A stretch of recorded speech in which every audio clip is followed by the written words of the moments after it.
जी sir, मेरी तरफ देख के जरा प्लीज फाइनेंशियल स्टेटमेंट्स के 5 कंपोनेंट्स के नाम बोलें।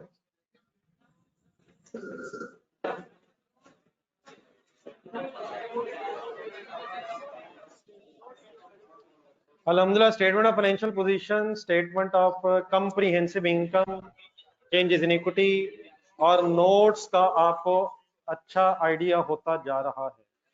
बीच में जो स्टेटमेंट ऑफ कैश फ्लो रह गई थी, वो क्यों रह गई थी? क्योंकि मैंने अभी बताई नहीं थी। तो अल्हम्दुलिल्लाह स्टेटमेंट ऑफ कैश फ्लो भी सामने आ गई। ये सबसे अच्छा टॉपिक है अंडरस्टैंडिंग के हवाले से। आपके सारे कॉन्सेप्ट्स ऑफ अकाउंटिंग बड़े अच्छे रिफाइन भी हो सकते हैं और उसकी बेस पे एक नई स्टेटमेंट भी बन सकती है। तो इंशाल्लाह आप ये टॉपिक एंजॉय कर सकते हैं अगर आपने मेरा समझने में साथ दिया। बिल्कुल लॉजिकल बहसें हैं, अगर आपने लेकिन कंसंट्रेट ना किया, प्रॉब्लम फिर वही आता है। फिर एक आध दिन इधर उधर हो जाए, क्लास में बैठे उधर उधर नजर कोई आ जाए, तो अगर ये गेम ऑन हो गई तो इधर ऑफ हो जानी है। बड़े बड़े सवाल आते हैं, जिस तरह स्टेटमेंट ऑफ फाइनेंशियल पोजीशन वगैरह बनती है, उसमें बड़ी बड़ी स्टेटमेंट्स बनती हैं, लेकिन कोई इशू वाली बहस नहीं है अगर आपने लॉजिकली साथ दिया तो। सब रेडी है सर? अब मुझे जरा 10-15 मिनट आप पहले दीजिएगा। ये क्या स्टेटमेंट है, ये क्यों बनाई जाती है, इसका कॉन्सेप्ट इनिशियल क्या है, वो मुझे समझाने के लिए जरा कुछ थोड़ा सा टाइम देना। फर्स्ट टाइम पढ़ा। हेडिंग हमारी है जी स्टेटमेंट ऑफ कैश फ्लो, और IAS 7 इसका एक स्टैंडर्ड है, जिस स्टैंडर्ड की बेस पे ये स्टेटमेंट बनाई जाती है। While preparing statement of financial position and statement of comprehensive income, we use underline words accrual basis of accounting। अब ये वर्ड सुना आपने, accrual basis of accounting? अब accrual basis of accounting क्या होती है वो नीचे फिर लिखा हुआ, लेकिन ऊपर सेंटेंस में क्या किसकी बात हो रही है? Statement of financial position, statement of profit loss, किसी कैश फ्लो की भी बहस नहीं हो रही। तो जब हम statement of financial position, statement of profit loss बना रहे हैं, तो हम अकाउंटेंट्स accrual basis यूज करते हैं। accrual कॉन्सेप्ट क्या कहता है? दो पॉइंट्स ढूंढे, दो एरोस बने हुए। accrual concept says incomes are recorded when they are earned, whether or not received। कभी आपने एंट्री सुनी है कैश डेबिट सेल क्रेडिट? आराम से दोबारा रिपीट करें, क्या एंट्री बोलिए मैंने? क्या इस एंट्री में कोई इनकम हुई है? कहाँ? सेल इनकम है, कैश इनकम नहीं है। यही जुल्म है, ये जुल्म है। कैश डेबिट मींस एसेट बढ़ा है, सेल क्रेडिट मींस इनकम बढ़ गई है। ये कब होता है? जब चीजें हम बेचते हैं, सेल हो जाती है, और अगर साथ ही कैश मिल गया तो कैश डेबिट हो जाता है। तो क्या इनकम रिकॉर्ड कर लेते हैं हम? सेल अर्न होने की वजह से रिकॉर्ड की है, सेल क्रेडिट आपने इनकम अर्न होने की वजह से की है, या कैश डेबिट होने की वजह से की है? अगर आपने चीजें दे दी होती और पैसे ना भी मिले होते तो इवन देन आप सेल क्रेडिट करते, लेकिन फिर डेटर डेबिट करके अपनी डबल एंट्री पूरी करते, डेटर या ट्रेड रिसीवेबल। तो सेल कब क्रेडिट होती है? जब वो अर्न हो जाए। पैसे मिले हैं तो ओके है, कैश डेबिट हो जाएगा, नहीं मिले तो डेटर डेबिट हो जाएगा। अगर आपको पैसे मिल गए हैं और आपने चीजें नहीं दी, तो आप क्या एंट्री करेंगे?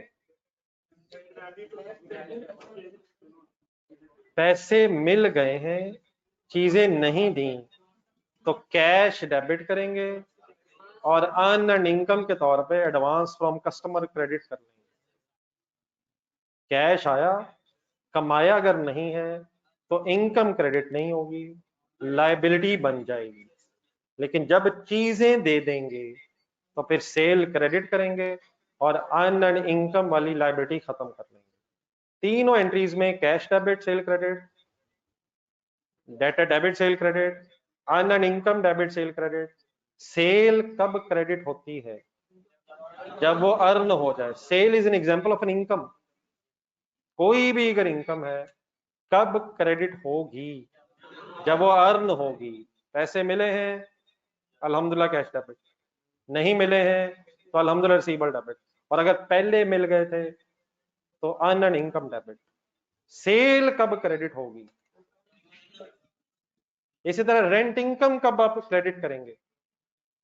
जब कमा लेंगे। कब कमा लेंगे? जब महीना गुजर जाएगा। अगर आपका प्लाजा है, रेंट इनकम किस दिन क्रेडिट होगी? कमीशन इनकम किस दिन क्रेडिट होगा? फीस इनकम कब क्रेडिट होगी? जब वो कमाई जाएगी। पैसे आ गए ओके है, नहीं आए तो आ जाएंगे इंशाल्लाह, और अगर पहले आ गए तो इसका मतलब लायबिलिटी कम हो गई है। सेल कब क्रेडिट होगी? जब वो अर्न हो जाए। पैसे आए या नहीं आए ये मैटर नहीं करता है। सिमिलरली सेकंड लाइन, एक्सपेंस कब डेबिट होता है? जब वो इनकर हो जाए। पैसे गए हैं या नहीं गए ये मैटर नहीं करता। अभी आपने एंट्री सुनी है, salary expense debit, cash credit. कौन से दो काम साइमल्टेनियसली हुए होंगे? एक्सपेंस इनकर हुआ और पेमेंट भी हो गई। Salary debit, cash credit. लेकिन कभी आपने एंट्री सुनी है salary expense debit, payable credit? क्या हो गया होगा, क्या रह गया है? एक्सपेंस हो गया होगा। ये सारा खेल कैश फ्लो में डबल एंट्रीज का है, और वही हम बोल नहीं रहे हैं। हमें आती हैं इसलिए तो पूछ रहा हूं। सैलरी डेबिट पेएबल क्रेडिट में क्या हो गया, क्या रह गया है? महीना गुजर गया होगा, सैलरी एक्सपेंस डेबिट हो गया है, पैसे अगर नहीं दिए तो अब वो लायबिलिटी बन गए हैं। लेकिन क्या आपने कभी advance salary, advance rent word सुने हैं? अगर आपने साल के शुरू में रेंट दे दिया तो एंट्री क्या करेंगे? एडवांस रेंट या prepaid rent debit, cash credit. इस एंट्री में क्या बढ़ा, क्या कम हुआ? एसेट बढ़ा, कैश कम हुआ। एक्सपेंस रिकॉर्ड क्यों नहीं किया? अभी वो इनकर नहीं हुआ, साल गुजर गया। एक और एंट्री आप करेंगे, rent expense debit, prepaid rent credit. Expense कब डेबिट करेंगे? पैसे गए हैं, नहीं गए हैं, ये कोई बहस नहीं है। तो अक्रूवल कॉन्सेप्ट इनकम्स और एक्सपेंसेस पे एप्लीकेबल है, और वो कहता ये है कि इनकम तब क्रेडिट करें जब बर्न होती है। अच्छा, इनकम हमेशा क्रेडिट ही होती है? जब वो बढ़ती है हमेशा क्रेडिट होती है, और एक्सपेंस जब भी बढ़ता है तो इनकम तब रिकॉर्ड करें मींस क्रेडिट करें जब वो अर्न हो जाए, और एक्सपेंस तब रिकॉर्ड मींस डेबिट करें जब वो इनकर हो जाए। अब फाइनेंशियल स्टेटमेंट में लगाए, अगर एक एक्सपेंस हो गया, पे नहीं हुआ, तो क्या ये एक्सपेंस प्रॉफिट एंड लॉस में आएगा? क्या ये एक्सपेंस प्रॉफिट एंड लॉस में आएगा? हाँ, पे नहीं किया तो लायबिलिटी, करंट लायबिलिटीज में भी आएगी। यार अगर एक्सपेंस पे नहीं हुआ तो प्रॉफिट एंड लॉस में क्यों आ रहा है? एक्सपेंस प्रॉफिट एंड लॉस में ही आना है। पे नहीं किया तो liability statement of financial position में भी आएगी। क्रेडिट सेल की एंट्री बताएं। अगर पैसे नहीं आए तो स्टेटमेंट ऑफ फाइनेंशियल पोजीशन में ट्रेड रिसीवेबल्स, करंट एसेट्स में आएंगे। लेकिन सेल क्योंकि हो गई है तो प्रॉफिट एंड लॉस में सेल आएगी। प्रॉफिट एंड लॉस में इनकम्स और एक्सपेंसेस कब आते हैं? जब वो अर्न हो गए हो और खर्चे इनकर हो गए हो। पैसे नहीं आए तो रिसीवेबल होगा, और पैसे नहीं गए तो पेएबल होगा। फाइनेंशियल स्टेटमेंट्स में स्टेटमेंट ऑफ फाइनेंशियल पोजीशन और स्टेटमेंट ऑफ प्रॉफिट लॉस बनाते हुए एक्रूअल कॉन्सेप्ट यूज होता चला जाता है। मशीनरी खरीदी है, पैसे नहीं दिए, एंट्री। क्या ये क्लास लास्ट लाइन तक हो रही है? तो इतनी साइलेंट एंट्रीज कैसे आ रही है वहां से? आपको अपने आप की भी आवाज नहीं आ रही? नहीं, मेरे तक पहुंचाना जरूरी नहीं है कि आपको सारी एंट्रीज जो अभी मैंने पूछी अपनी आवाज आई उन एंट्रीज की। तो मशीन वाली जरा मुझे भी सुना दे थोड़ी ऊंची जरा। मशीनरी डेबिट, पेएबल क्रेडिट, अगर नहीं पैसे दिए तो machinery statement of financial position में आना चाहिए, और लायबिलिटी अगर है तो पेएबल आनी चाहिए। तो फाइनेंशियल स्टेटमेंट्स के जो दो कंपोनेंट्स इसके अगर फर्स्ट और टू लाइन में डिस्कस हुए थे, इन्हें बनाते हुए हम कौन सा कॉन्सेप्ट यूज करते हैं? Accrual concept. अगला सेंटेंस अंडरलाइन करें। However, statement of cash flow. अब ये स्टेटमेंट ऑफ कैश फ्लो भी एक सफा है, जिस तरह स्टेटमेंट ऑफ फाइनेंशियल पोजीशन एक सफा है, statement of profit and loss एक सफा है, नोट्स एक सफा है, चेंजेस इन इक्विटी एक सफा है, स्टेटमेंट ऑफ कैश फ्लो भी एक सफा है। लेकिन इस स्टेटमेंट को बनाने का मकसद लिखा हुआ है नेक्स्ट लाइन में। However in statement of cash flow information to users, सबसे important user share holder, are provided on the basis of cash concept. ये लाइन हमारे सारे कॉन्सेप्ट, हमारे सारी इस कैश फ्लो का मेन कॉन्सेप्ट है। कैश फ्लो स्टेटमेंट बनाने का मकसद ये है कि शेयर होल्डर्स को ये बताया जाए कि इस साल कैश कहां कहां से आया है और कैश कहां कहां गया है। कैश इनफ्लो और आउटफ्लो बताना शेयर होल्डर्स को कैश फ्लो स्टेटमेंट बनाने का मकसद है। मेन ये है, एक दो बातें बीच में आपकी और आएंगी।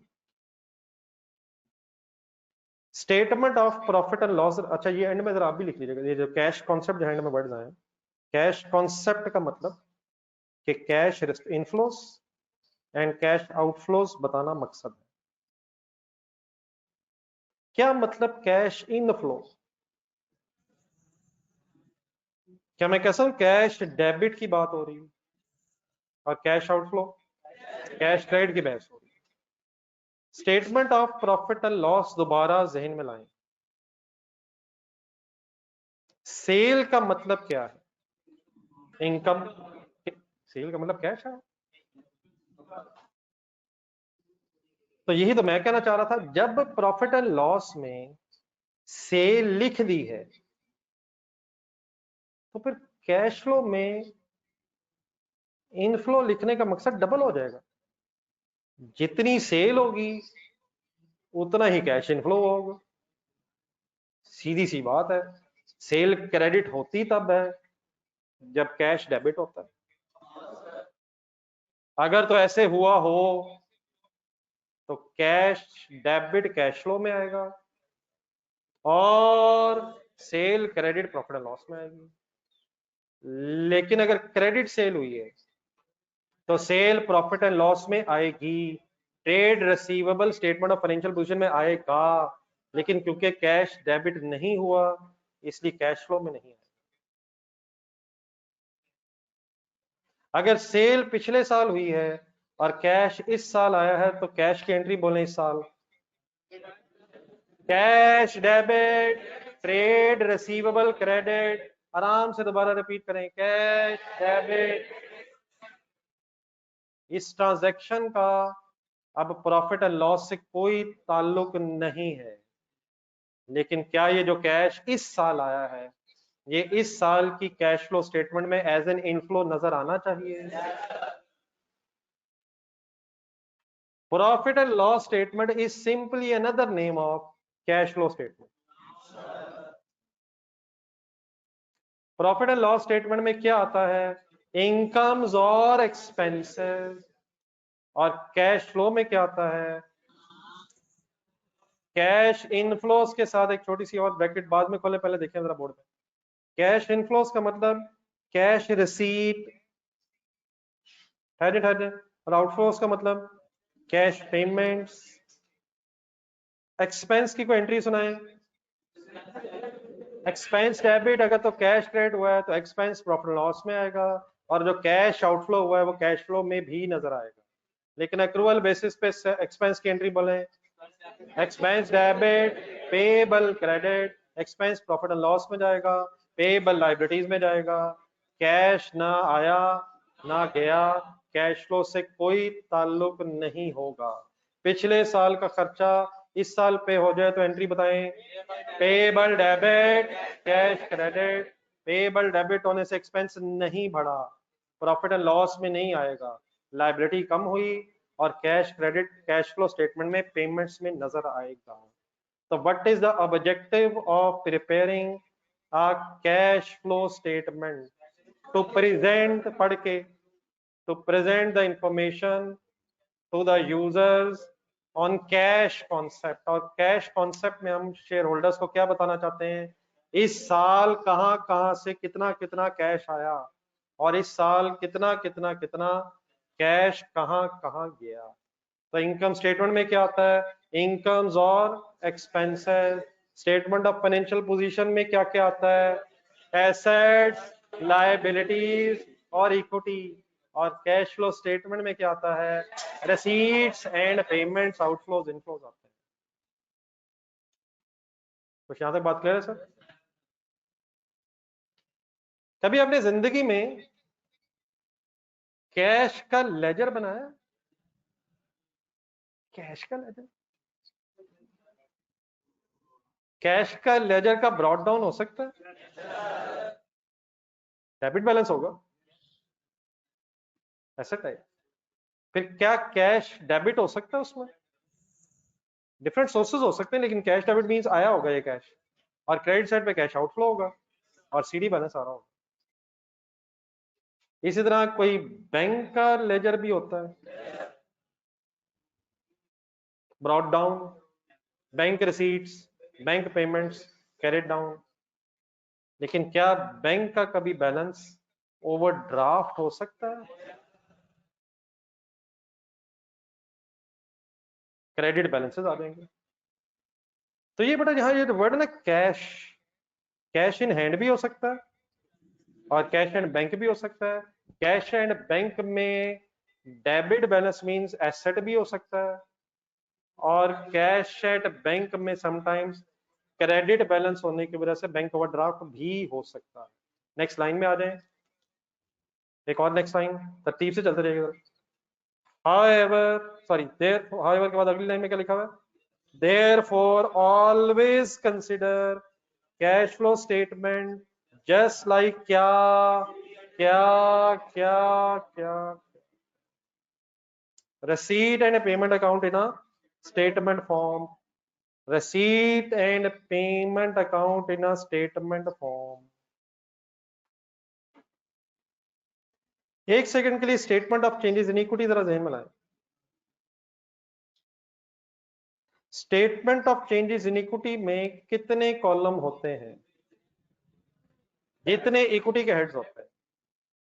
मैं दो तीन बता देता हूं क्योंकि आपने मेरे साथ बहुत दफा बताया, मैंने नहीं, मैंने जो याद करवाना है वो याद करवाना है। आप सिर्फ चेक कीजिएगा मैं सही बता रहा हूँ। Share capital, share premium, retained earnings, revaluation surplus वगैरह। एक मिनट वगैरह पे रुके, जो आज दूसरा काम करना। Statement of changes in equity बनाने से पहले मैंने आपसे ये कहा था कि अगर ये लेजर्स, इक्विटी के लेजर्स को अगर जहन में रखा जाए और स्टेटमेंट फॉर्म में लिख दिया जाए,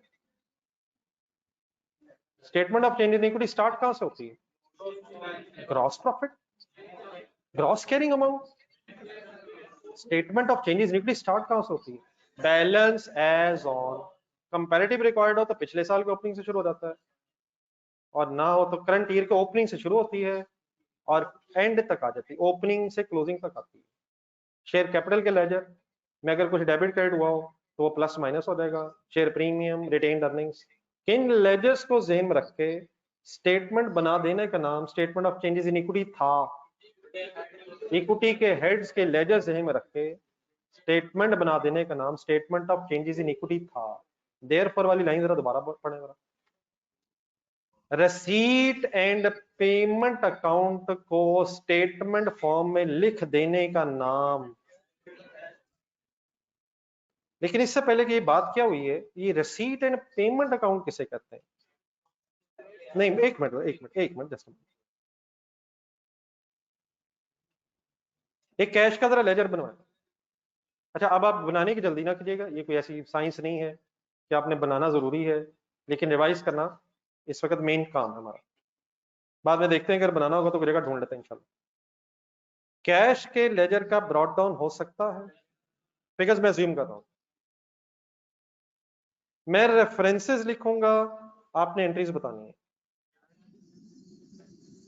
सेल, डेबिट, कैश, क्रेडिट, ये वाला जुल्म जरा फाइनल कर लीजिएगा, ये हम अफोर्ड नहीं कर सकेंगे। कैश डेबिट है, सेल क्रेडिट है, क्या ये रिसीट है? कैश का आना रिसीट है, कहां से रिसीट है, सेल से रिसीट है। बचपन में जरा चले जाते हैं थोड़ा सा, कैश डेबिट हो रहा है, कैपिटल क्रेडिट हो रहा है, क्या ये भी रिसीट है? ओनर से है। कैश डेबिट है, लोन क्रेडिट है, क्या ये भी रिसीट है? लोन के अगेंस्ट है।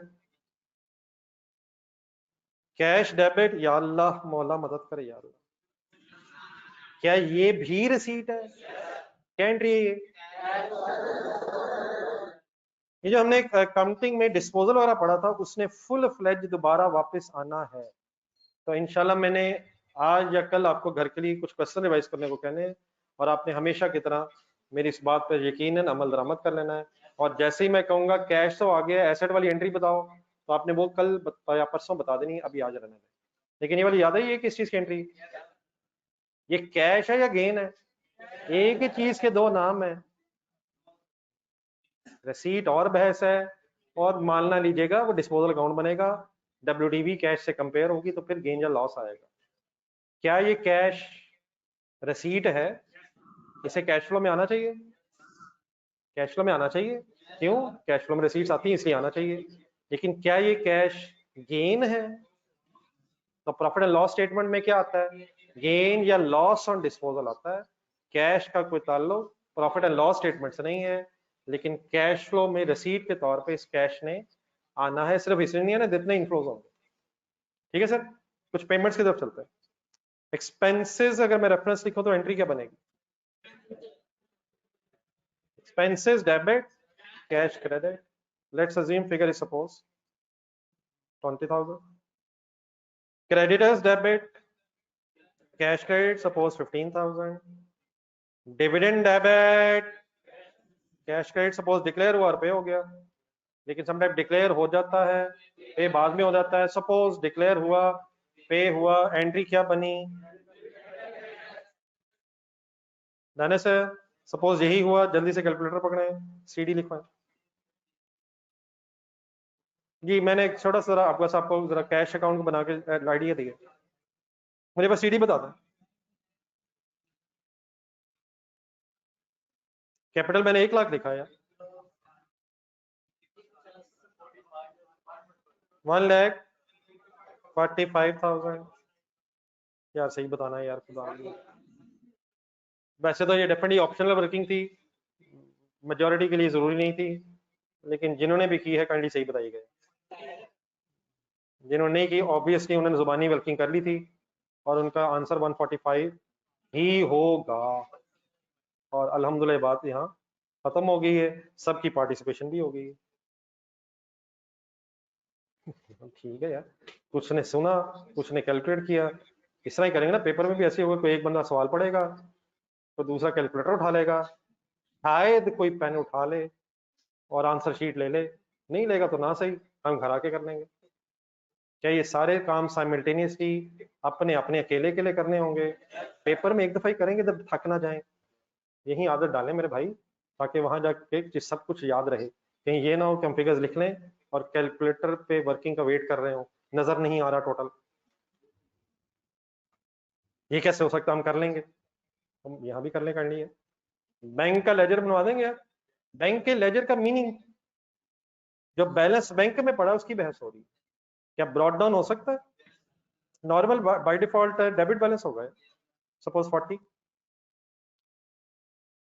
जी ट्रेड रिसीवेबल्स, एंट्रीज बनाए, एंट्रीज बनाए, एंट्रीज बनाए। अब बैंक डेबिट का मतलब बाय चेक पैसे शायद आए होंगे, या कस्टमर ने डायरेक्टली बैंक में जमा करवाए होंगे। अब बैंक डेबिट हुआ, सपोज ट्रेड रिसीवेबल्स क्रेडिट हुए 1,50,000, तो फर्दर शेयर्स इशू किए suppose, bank debit, share capital credit, let's assume 35,000। क्या ये भी रिसीट्स हैं?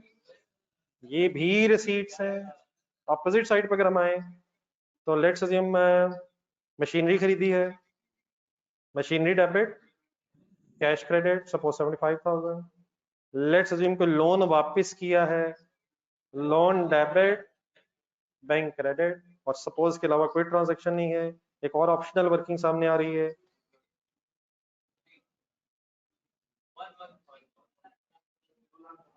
ये 10,000 लिखा था यार मैंने, 1,15,000 क्या है? क्लोजिंग बैलेंस ऑफ कैश है, 1,15,000 रुपया आ गया है। ठीक है सर, अब इसी तरह बेटा ये जो मैंने डेबिट बैलेंसेस लिखे हैं,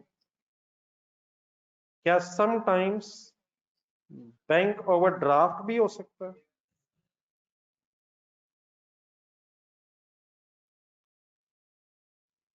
बैंक ओवरड्राफ्ट का मीनिंग क्या पता होगा आपको? नहीं, वो तो लायबिलिटी तो आपको सबको ही पता है। बैंक ओवरड्राफ्ट का असल मतलब है बैंक से हमने अपने बैलेंस से ज्यादा पैसे ले लिए। नहीं, वो एक अलग बहस है, उस तरफ अभी नहीं। लेट्स अज्यूम फॉर एग्जांपल, अगर मैं ओवरड्राफ्ट अगर है तो डेबिट बैलेंस के तौर पे लिखूं या क्रेडिट बैलेंस के तौर पे? इस 15,000 का मतलब ये होगा कि हमने बैंक से इजाफी ली है जो डेफिनेटली वापस करते हैं, और देन फिर ये क्रेडिट फिगर होगी। ये भी बैंक का ही, ये भी बैंक ही है, बैंक अकाउंट ही होता है। ये भी बैंक ओवरड्राफ्ट भी बैंक अकाउंट ही होता है। सिर्फ इसमें डिफरेंस ये होता है कि हमने अपने बैलेंस से ज्यादा बैंक से पैसे लिए। मतलब फॉर एग्जांपल आपके अगर बैंक में 50,000 रुपया पड़ा है तो मैक्सिमम आप कितना निकलवा सकते हैं? 50 से ज्यादा क्यों नहीं? अब अगर आप 50 निकलवाने फॉर एग्जांपल, तो आपका बैंक में बैलेंस कितना हो जाएगा? 0। और अगर आप जाके और 50,000 निकलवाने की कोशिश करें तो आप इस कोशिश में नाकाम हो जाएंगे। जैसे ही आप जाते हैं, कुछ चेक देते हैं, आपने नोट किया वो कैशियर अपने कंप्यूटर खोल के बैठ जाता है, वो वहां कुछ कर रहा होता है। वो क्या कर रहा होता है? वो आपका बैलेंस चेक कर रहा होता है। और अगर फॉर एग्जांपल वो बैलेंस ही नहीं है जितना आप चेक लिख रहे हैं, तो डेफिनेटली फिर आपका चेक ऑनर नहीं होगा।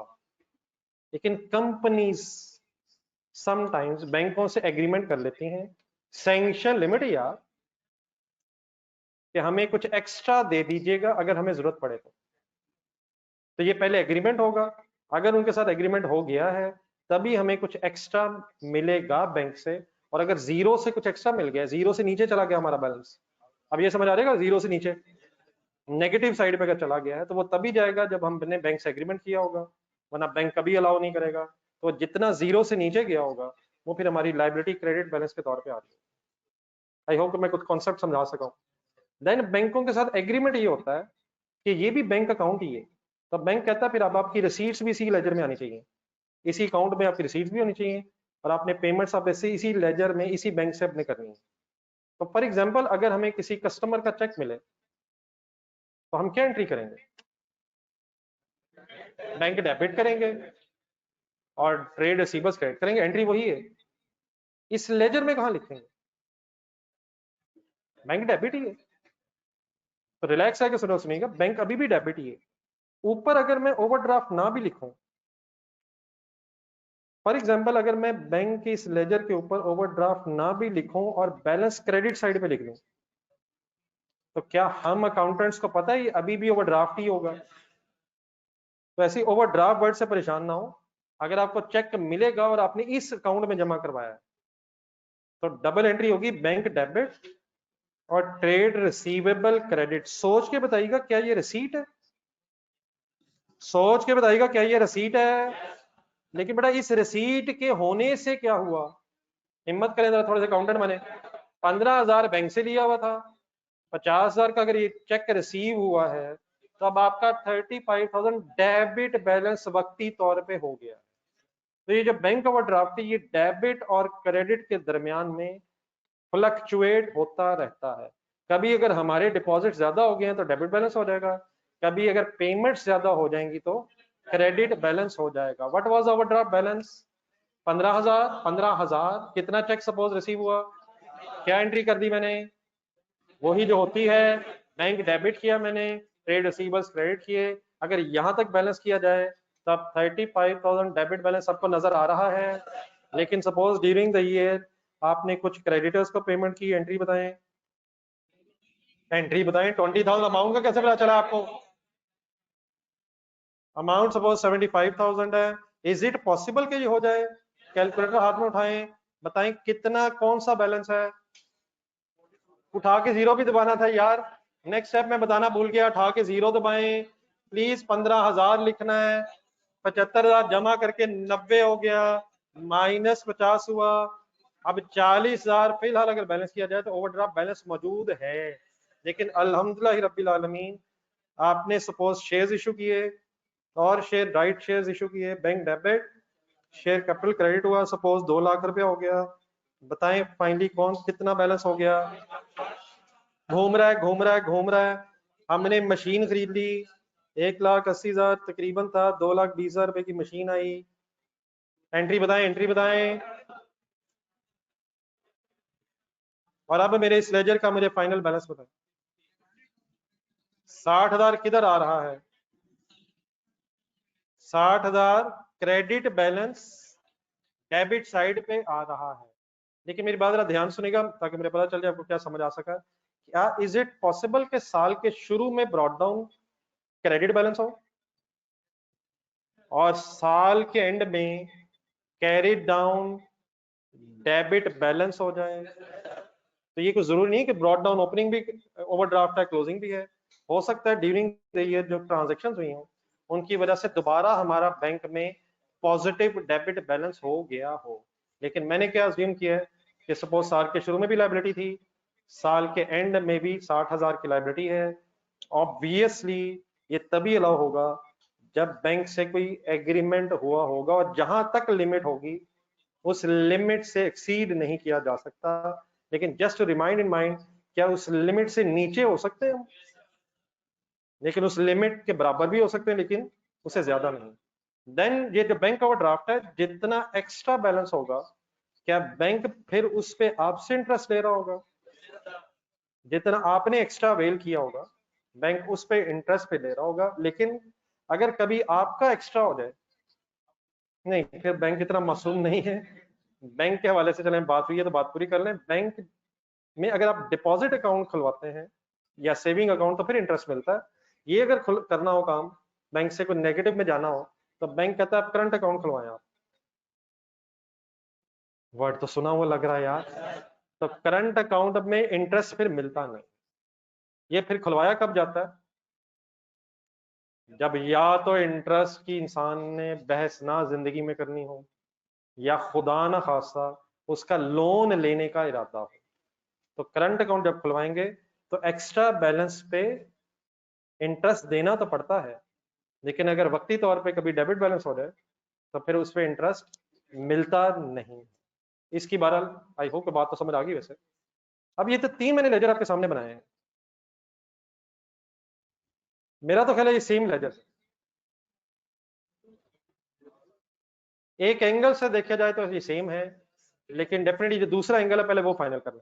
यकीनन एक लेजर कैश का, दूसरा और तीसरा भी तो बैंक का। दूसरे और तीसरे में क्या फर्क है? डेबिट से क्रेडिट बैलेंस हुआ है, वरना दूसरे तीसरे में फर्क कोई नहीं है। इन तीनों लेजर्स में जो कॉमन है वो और से सुना जरा। मैंने इसलिए जरा इकट्ठा किए और होपफुली कुछ रीजनेबली जितना चाहिए उतना नजर आ रहा है। क्या तीनों लेजर्स में रसीट्स ऑफ कैश या बैंक डेबिट साइड पे है?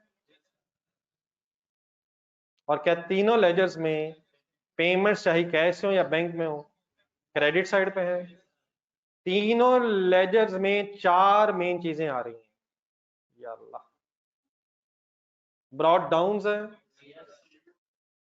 कैरिड डाउन्स है, रसीट्स हैं और पेमेंट्स हैं। तरतीब बनाते हैं। ब्रॉड डाउन्स हैं, रसीट्स हैं, पेमेंट्स हैं और कैरिड डाउन।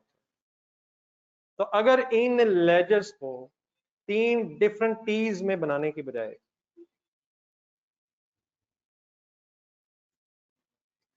एक कंबाइंड टी में इकट्ठा कर दिया जाए, रिलैक्स, नहीं 3 कॉलम वाली नहीं, वो फिर डिस्काउंट्स है।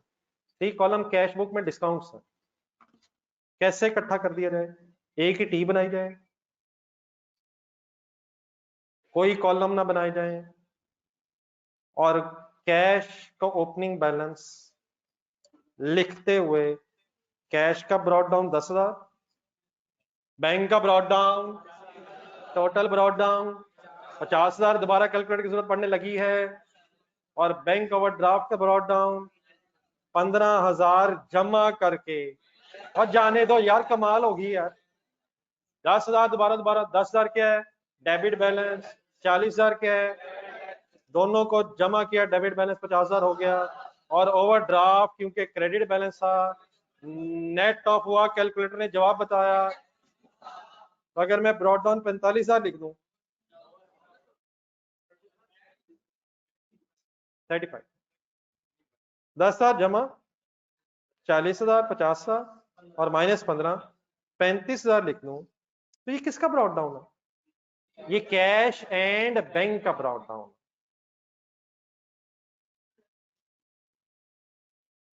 रिसीट्स यहां से उठाऊं, यहां से उठाऊं, यहां से उठाऊं, और इन तीनों को इकट्ठा करके रिसीट्स अगर इकट्ठी करके लिख दूं, तो ये किसकी रिसीट्स है? कैश एंड बैंक की रिसीट्स है। पेमेंट्स उठाऊं, सॉरी पेमेंट जरा ज्यादा ही उठेगी, पेमेंट्स उठाऊं, पेमेंट्स उठाऊं, पेमेंट्स उठाऊं, और क्रेडिट साइड पे लिख दूं, तो ये कैश एंड बैंक की कंबाइंड पेमेंट्स है। कैलकुलेटर की दोबारा जरूरत पड़ी, 1,45,000 उठाऊं, उठा दे, उठा दे, 1,15,000 उठाऊं, जमा हो गए दोनों, जमा हो गए सर, और 60,000 उठा के दरमियान में साइन माइनस लगा दूं, और लोगों के कैलकुलेटर पे आंसर गौर से देखें क्या आने वाला है। कमाल हो गई यार, इतना अगली लाइन में देखा जा रहा है अब क्या आंसर आता है इसका। प्लीज फिगर बोले कौन कौन सी उठा ली हमने? 1,45, 1,15,000, -60,000, क्या आया? डेबिट आया, क्रेडिट आया, डेबिट आया, क्रेडिट आया। हमें क्या पता, हमें पता है दोनों डेबिट थे, ज्यादा थे, 60 कम था, आंसर आया। तो क्लोजिंग डेबिट बैलेंस 2 लाख, ठीक है। ये किसका है, कैश का या बैंक का? तो अगर ये सब कुछ इकट्ठे लेजर में कर दिया जाए तो then this ledger is called as रसीद।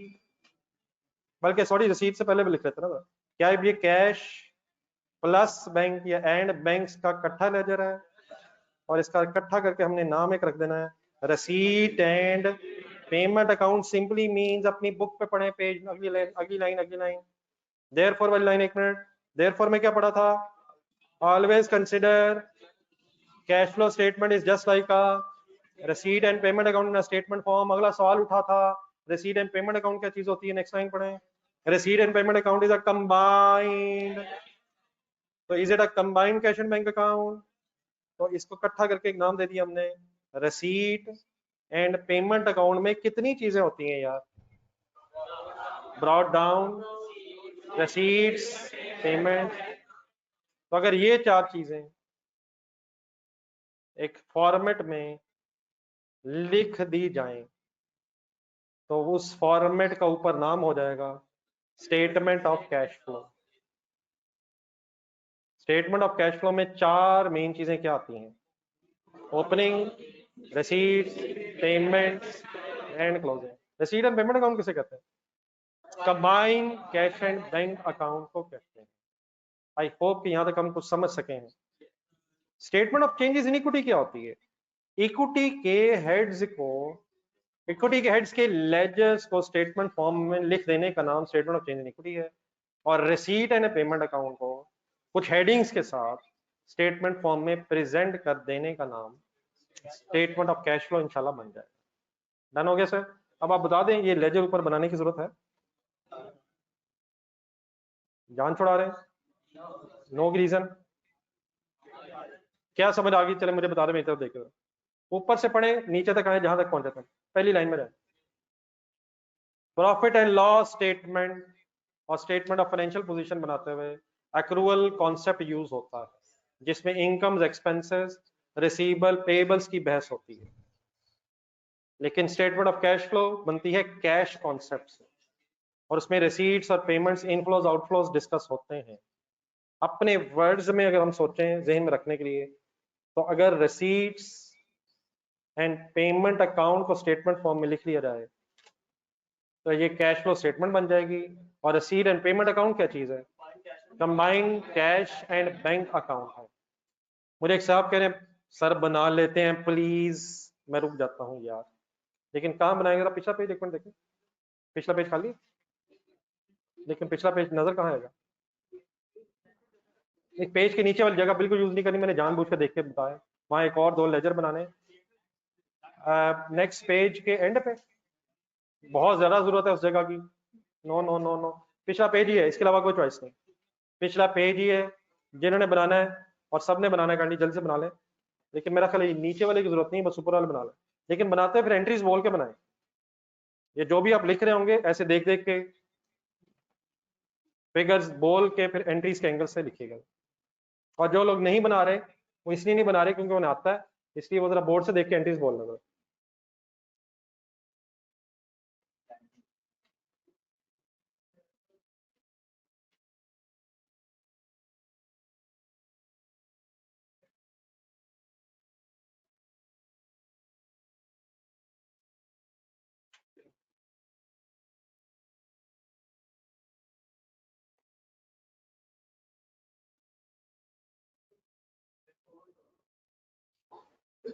बैंक ओवरड्राफ्ट का लेजर किधर गया?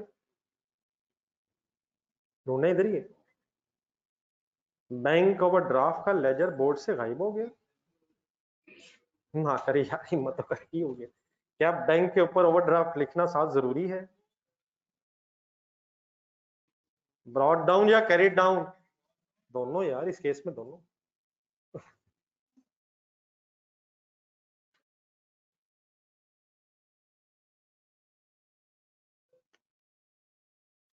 बहुत अरसे से कुछ नौजवान इस चीज का वेट कर रहे थे कि ये नया टॉपिक कब स्टार्ट होगा, मैंने साथ साथ पढ़ाई शुरू करनी है। काफी सारे होते हैं मेरे जैसे इस वक्त कि यार ये इम्पेयरमेंट तो अब 2-3 दिन छुट्टियां हो गई हैं, ये तो ईद वाले दिनों में हो रहा है, तो ये तो अब आई होप के 1-2 दिन बाद ये भी दोबारा उसी चक्कर में नहीं हो जाएगा कि नया साथ साथ पढ़ूंगा। क्या कोई टॉपिक साथ साथ किया जा सकता है? कोई ऐसा टॉपिक हो सकता है जिसके दरमियान में आपकी छुट्टियां ना हो? क्या कोई टॉपिक हो सकता है जिसके होमवर्क्स रोज हो रहे हो? Please let's start a new life यार। आज वैसे भी नया अकाउंटिंग ईयर स्टार्ट हो गया, टैक्स ईयर भी स्टार्ट हो गया, नॉर्मल टैक्स ईयर आ गया। नॉर्मली फाइनेंशियल ईयर भी यही होता है, 1 जुलाई 2024। 1 जुलाई है मेरा ख्याल आज यार, लेकिन नई जिंदगी का आगाज करते हैं। 8 हफ्ते रह गए हैं एग्जाम हॉल में जाने तक। ये हुई ना बात। 8 में से नहीं है, अल्लाह का शुक्र है 9 है, मैं रोज गिनता हूँ क्योंकि पढ़ना तो मैंने कितना भी बच्चे को ना डराया। 5 अब ये हैं, 4 वो हैं, इज इक्वल टू 9 है। और पेपर भी तकरीबन एक हफ्ता 1.5 हफ्ते 2 हफ्ते बाद है यार। कोई नहीं, अल्लाह मालिक है।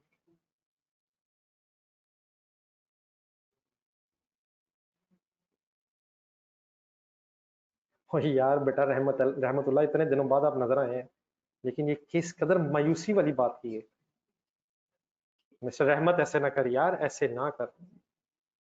सर आपने receipts and payments and closing 3 ledger से उठाए हैं, मगर ओपनिंग सिर्फ 2 लेजर से।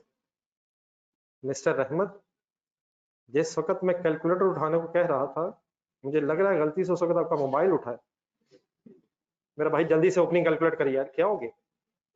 ये सवाल आपका आपका मैंने भी क्लास के सामने रखना है, हालात उनके भी यही हैं। लेकिन प्लीज, जैसे अल्हम्दुलिल्लाह मैंने तीनों लेजर से रिसीट्स, पेमेंट्स और क्लोजिंग उठाया है, इन नौजवानों ने मुझे तीनों लेजर से ब्रॉड डाउन भी उठवाया है। ना करें, इस तरह ना करें, इन पे इल्जाम ना दें, इनके कैलकुलेटर शार्प है। आपका हाथ गलत जगह गया मुझे लग रहा है, इसे मोबाइल कहते हैं। मिस्टर अहमद जल्दी कर यार, इतने अरसे बाद एक तो मुलाकात हुई है, ऊपर से कैसी मुलाकात हुई है? बड़े अरसे ढूंढ रहा था किधर है ये नौजवान। 60,000, 10,000, सॉरी 60,000, 10,000 जमा 40, 50 माइनस 15 हुआ तो 35 आया है। ठीक है मिस्टर अहमद, मुझे लग रहा है कि आपने सारे पिछले टॉपिक्स फाइनल कर लिए हैं खामोशी से, मुझे बताया भी नहीं आपने। क्लासेस तो नहीं मैं पेंडिंग? मिस्टर अहमदुल्ला, कोयटा में आजकल? कोयटा में हॉस्टल में ही है? हॉस्टल में होके ही कोयटा पहुंचा तो नहीं पहुंचा कहीं। एडमिशन फिजिकल है और होती हैं क्लासेस हॉस्टल से, और हॉस्टल 2 कदम के फासले पे। नहीं और कोयटा में फिर तो बेहतरीन है यार। कोयटा में तो अल्हम्दुलिल्लाह बड़ा खुशगवार मौसम होगा। हम अज्यूम कर लेते हैं कि हम भी वहीं हैं। जल्दी से लिख लें वरना फजूल बातें हो रही हैं। बिल्कुल ठीक है, बिल्कुल ठीक है रहमत साहब। ऑनलाइन क्लासेस का कोई तो फायदा हो, आराम से घर रहें, ताकि कोई टेंशन खाने पीने की कोई ना हो, मौसम भी अपनी मर्जी के हों जिनसे आप यूज्ड टू हैं, और सारा फोकस सिर्फ पढ़ाई पे हो। अच्छी बात है ये।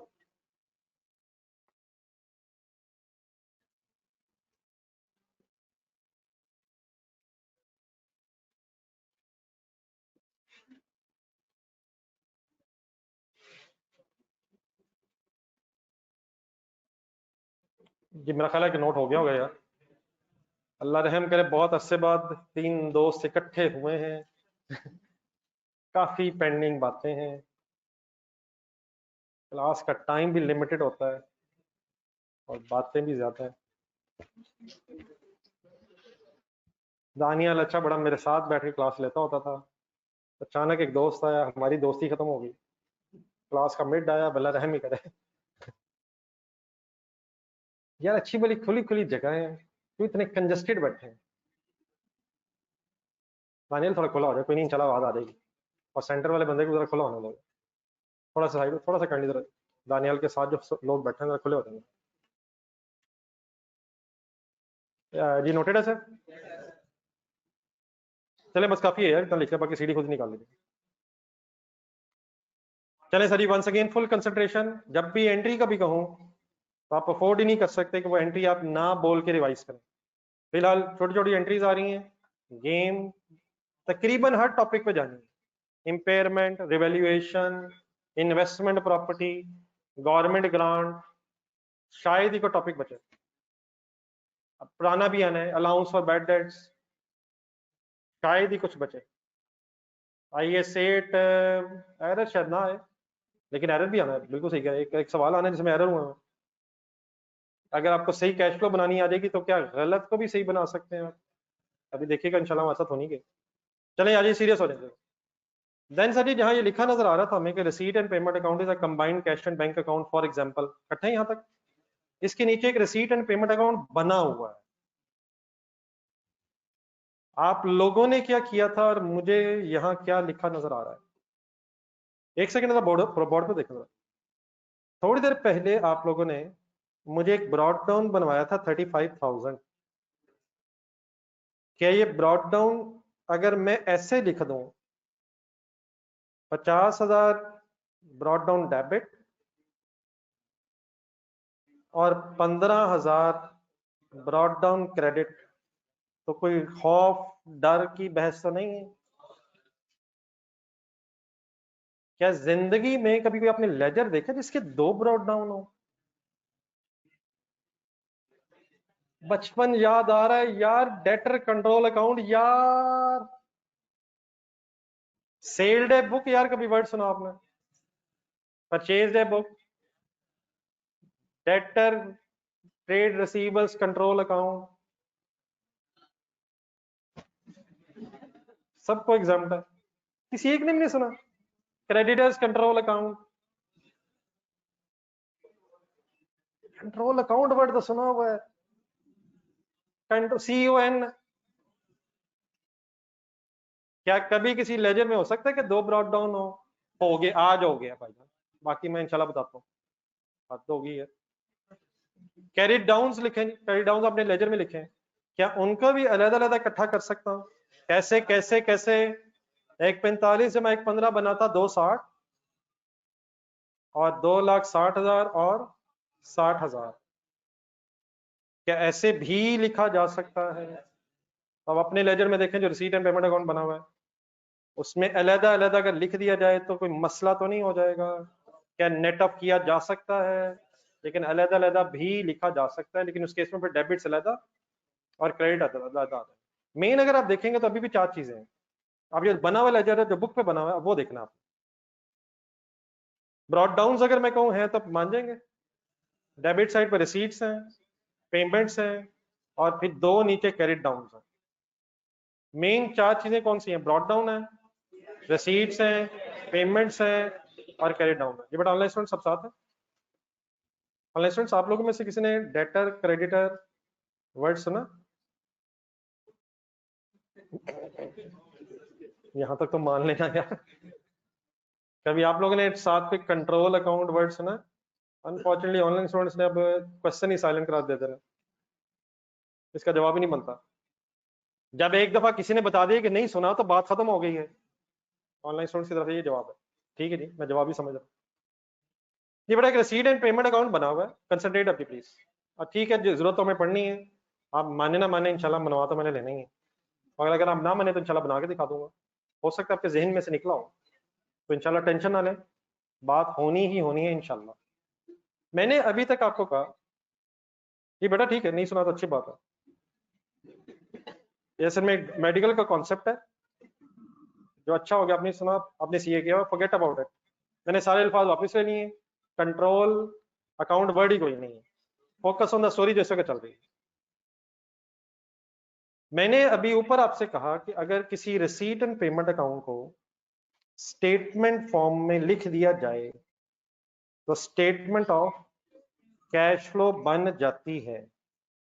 बोर्ड पर जरा देखें, ये जो मैंने रिसीट एंड पेमेंट अकाउंट को हाईलाइट किया है, सर्कल किया है, आपने अपनी बुक में सिर्फ इसको देखना है और आगे जो मैं पूछूंगा करनी मुझे बताना है। अगर ये मेरी बात ठीक है कि रिसीट एंड पेमेंट अकाउंट को स्टेटमेंट फॉर्म में लिख देने का नाम स्टेटमेंट ऑफ कैश फ्लो है, तो फिर आए अपनी जिंदगी की पहली छोटी सी एक कैश फ्लो स्टेटमेंट देखें जरा। हेडिंग आ गई, स्टेटमेंट ऑफ। मुझे सारी फिगर्स आप कहां से देख के लिखवाएंगे? जो नीचे बना हुआ है काइंडली वहां से नहीं, जो लेजर मैंने हाईलाइट करके दिखाया है उसको गौर से देखेंगे। फॉर्मेट बताना मेरा काम इसलिए है क्योंकि ये नई चीज है, फिगर्स बताना पुराना काम इसलिए क्योंकि आपको पता है। जिस तरह फॉर एग्जांपल जिंदगी में जब आपने पहली दफा कोई प्रॉफिट एंड लॉस स्टेटमेंट बनाई होगी तो आपको बताया गया होगा कि सबसे पहले सेल आती है, फिर आप परेशान हुए होंगे उसके बाद क्या आता है, और फिर आपको बताया गया होगा कॉस्ट ऑफ सेल आती है, फिर आपको बताया गया होगा कॉस्ट ऑफ सेल कैसे कैलकुलेट होती है। तो ये अभी वही जमाना है स्टेटमेंट ऑफ कैश फ्लो के हवाले से। स्टेटमेंट ऑफ कैश फ्लो का जो IAS 7 स्टैंडर्ड है, इसके मुताबिक सबसे पहले मुझे जरा रसीट्स लिखवा दो, 5 लाख। कैश इनफ्लो है रसीट, तो रसीट्स क्योंकि हमें अच्छी लगती हैं इसलिए हम इसे ब्रैकेट नहीं लगाएंगे। नई बात, प्रॉफिट एंड लॉस स्टेटमेंट में आप ब्रैकेट हमेशा वहां लगाते हैं जहां खर्चे होते हैं, कैश आउटफ्लो नहीं, खर्चे होते हैं यार। प्रॉफिट एंड लॉस में कैश आउटफ्लो होते हैं।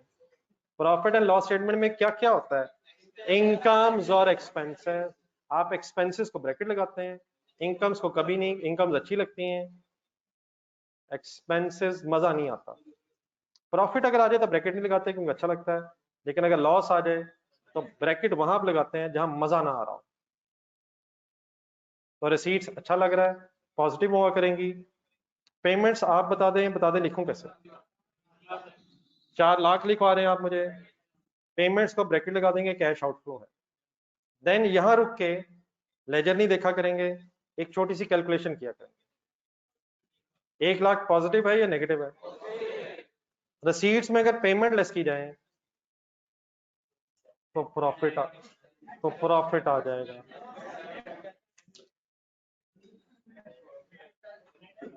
इनकम में से एक्सपेंसेस माइनस किए जाएं फिर प्रॉफिट आता है।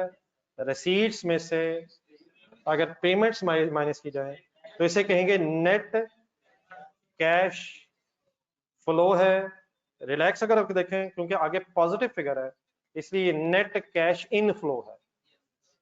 5 लाख इन हुआ था, 4 लाख आउट हुआ है, 1 लाख रिसीट्स ज्यादा है, तो ये नेट कैश इन फ्लो है। अगर कभी पेमेंट्स ज्यादा हो जाए तो net cash flow out, net cash outflow भी वर्ड हो सकता है, लेकिन शायद अगर हम नेट कैश फ्लो लिख लें पॉजिटिव फिगर मींस इनफ्लो है, नेगेटिव फिगर मींस आउटफ्लो होगा। ये कैलकुलेशन हमने एक नहीं की है। इसके बाद जो मैं आपसे पूछूं, काइंडली प्लीज बता दें, क्या मुझे आप opening balance of cash and bank बता सकते हैं? क्या मुझे opening balance of cash and bank बता सकते हैं? जवाब इसका यस है। कैसे बता सकते हैं? 10,000 आपने डेबिट साइड से देखा, 2,000 आपने क्रेडिट साइड पे देखा, उन्हें आपने आपस में टकरा दिया, 8,000 ओपनिंग डेबिट बैलेंस हमारे सामने आ गया। कैश फ्लो में कोई लदा प्रेजेंट करना जरूरी नहीं है, ओपनिंग बैलेंसेस नेट ऑफ करके प्रेजेंट हो जाएंगे। जो डेबिट्स होंगे वो ऐड हो जाएंगे, जो क्रेडिट होगा वो नेट ऑफ हो जाएगा। यहाँ तक ओके है सर? देन बेटा जब ये चार काम हो जाएंगे, रिसीट्स लिख ली, पेमेंट्स लिख ली, नेट कैश फ्लो आ गई और ओपनिंग बैलेंस आ गया, तो फिर हम दोबारा कैलकुलेटर पकड़ेंगे, जिस वक्त पकड़ने की जरूरत नहीं है, स्मॉल फिगर्स पकड़ा करेंगे, फिलहाल शायद जरूरत नहीं है। अगर हमारी वर्किंग ठीक हुआ करेगी तो आप जब नेट कैश फ्लो में ओपनिंग ऐड किया करेंगे, let me repeat the sentence, अगर हम सही वर्किंग कर रहे होंगे तो नेट कैश फ्लो में जब ओपनिंग ऐड होगा, जब किसमें क्या ऐड होगा और हमारी वर्किंग ठीक है, तो इंशाल्लाह हमारे पास जो क्लोजिंग बैलेंस आया करेगा वो आपकी फिगर से मैच हो जाया करेगा। अपने जरा क्लोजिंग बैलेंसेस देखें, आपका तो क्लोजिंग 1,20,000 आ रहा है, मैंने कहा मैच हो जाया करेगा, लेकिन क्या आपको 12,000 भी नजर आ रहा है? तो क्योंकि हमने ओपनिंग नेट लिया था तो क्लोजिंग भी नेट आंसर इंशाल्लाह आया करेगा। अगर किस में क्या जमा किया जाए तो इंशाल्लाह हमारा आंसर किस से मैच हो जाया करेगा।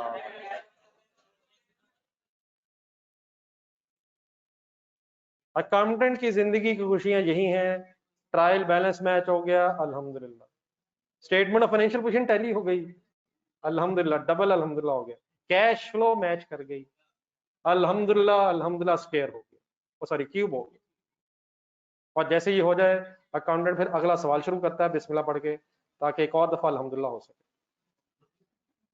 तो यही हमारी जिंदगी खुशी है। लेकिन अगर ये मैच ना हो तो फिर नींदें भी उड़ जाती हैं, फिर दोबारा वर्किंग शुरू होती है और फिर देखा जाता आखिर ये क्या हुआ है। तो क्योंकि अल्हम्दुलिल्लाह आप लोग साथ है मेरे, तो इंशाल्लाह जब हम ये किया करेंगे, किस में क्या किया करेंगे तो क्या आ जाएगा, नेट कैश फ्लो में ओपनिंग ऐड करेंगे तो इंशाल्लाह क्लोजिंग फिगर्स जो आ रही होंगी वो हमारे कैलकुलेटर पे भी आया करेंगे। यहाँ तक बात समझ आ गई सर? तो ये मैंने आपके सामने जो बनाया, ये क्या बनाया मैंने, एक simplified version of statement of cash flow आपके सामने आ गया। इसमें रिसीट्स आनी है, इसमें पेमेंट्स आनी है, फिर नेट कैश फ्लो बननी है और देन ओपनिंग लिख के इंशाल्लाह क्लोजिंग बैलेंस आ जाना है। मेरा ख्याल आपके पास लिखा हुआ है, कैसे लिखने की कोई अब जरूरत नहीं है। इंशाल्लाह हम बहस को आगे बढ़ाते हैं, आपने क्या लिखना है वो इंशाल्लाह बात करते हैं। यहां तक सबको पता है कि आज हमने टॉपिक स्टार्ट जो किया उसका नाम क्या है। स्टेटमेंट ऑफ कैश फ्लो में चार मेन चीजें, मेरी तरफ देख के जरा सुना दें, तरतीब अब ये रखें, रसीट्स, पेमेंट, ओपनिंग क्लोजिंग, तरतीब अब ये है, आनी वही है चार, ओपनिंग, रसीट्स, पेमेंट्स, क्लोजिंग, लेकिन उसको किस सीक्वेंस में लिखना है, रसीट्स, पेमेंट्स, एक नेट कर लेंगे, देन ओपनिंग, इंशाल्लाह क्लोजिंग, देन ओपनिंग, इंशाल्लाह क्लोजिंग आ जाएगा। गेम जरा आगे बढ़ाएं, जरा बेसिक्स और क्लियर करें ताकि हम किसी क्वेश्चन की तरफ जा सकें। जी ऑनलाइन स्टूडेंट साथ दे रहे हैं?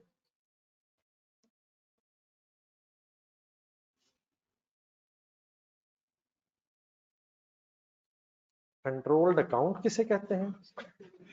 आप इस खौफ को जहन से निकाल दें। ये मैंने ना ऐसे ही अखबार में कहीं आज मुझे लगता है कि एक वर्ड पढ़ा था तो इसको छोड़ दें, ये मिस इन्फॉर्मेशन है, मैं माजरत चाहता हूँ। इंशाल्लाह मुझे उम्मीद है कि कल आप मेरे कहने पे एक चीज रिवाइज करके आएंगे और कल आकर मुझे खुद बताएंगे कि ये तो पुरानी बात है, लेकिन छोड़ दो। इंपॉर्टेंट पॉइंट्स रिमेंबर आ गया। ये सारी बहस डेबिट क्रेडिट में है और लेजर्स की गेम है। तो लेजर्स कभी जिंदगी में बनाए, कभी वर्ड सुने लेजर?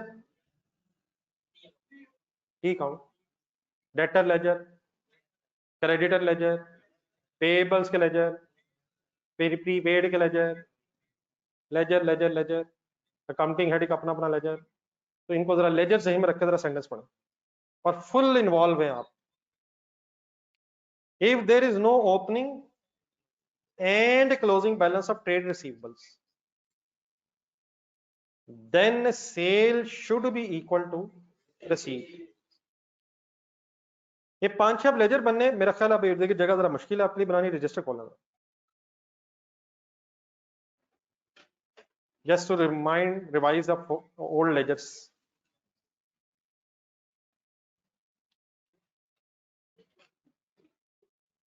और रजिस्टर का एक नया पेज जरा यूज कीजिएगा ताकि ये सारे लेजर इकट्ठे किसी सफे पे आ जाए।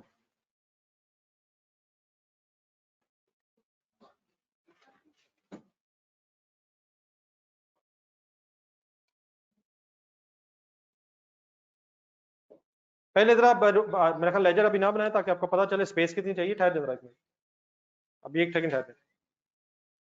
ट्रेड रिसीवेबल्स मींस डेटर्स का एक लेजर बनाने लगा हूं। कंसिडरेट प्लीज सर जी, कितने सफे छोड़ूं, कितनी लाइनें छोड़ूं, इंशाल्लाह भी बहस करते हैं। ट्रेड रिसीवेबल्स का एक लेजर ब्रॉट डाउन हो सकता है, डेबिट बैलेंस होगा। सेल की एंट्री बोले क्रेडिट सेल,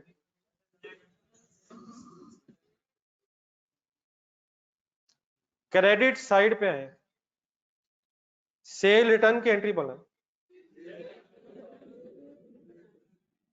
मैंने आपको लास्ट क्लास में शायद एक तरीका बताया था, जहन में उलट करें, रिटर्न वर्ड लगाएं, okay, debtors debit sale credit, उलट किया sale debit, debtor credit sale return debit debtors credit. किस तरफ लिखूंगा लेजर में? Sales return debit debtors credit, suppose 10,000। Cash की एंट्री बताएं, cash debit debtor credit, cash from debtors की entry, cash debit debtor credit. Discount allowed की entry बताएं, discount allowed debit debtors credit. Bank से पैसे हैं, बैंक में पैसे आए हैं, बैंक डेबिट डेटर क्रेडिट, वगैरह वगैरह वगैरह एंड वगैरह। बहुत सी ट्रांजैक्शन डेटर के लेजर में होती हैं, लेकिन 4 चीजें तरतीब से हमेशा आपने जहन में रखनी है। Brought down sale, cash means receipt या पेमेंट। ये क्या एंट्री लिख रहा हूं, ये कैश वाली, और यार कैश क्रेडिट हो रहा है, और जाने दें कैश डेबिट हो रहा है, डेटर क्रेडिट हो रहा है। ये पैसे आ रहे हैं जा रहे हैं, और जा रहे हैं क्रेडिट हो रहे हैं।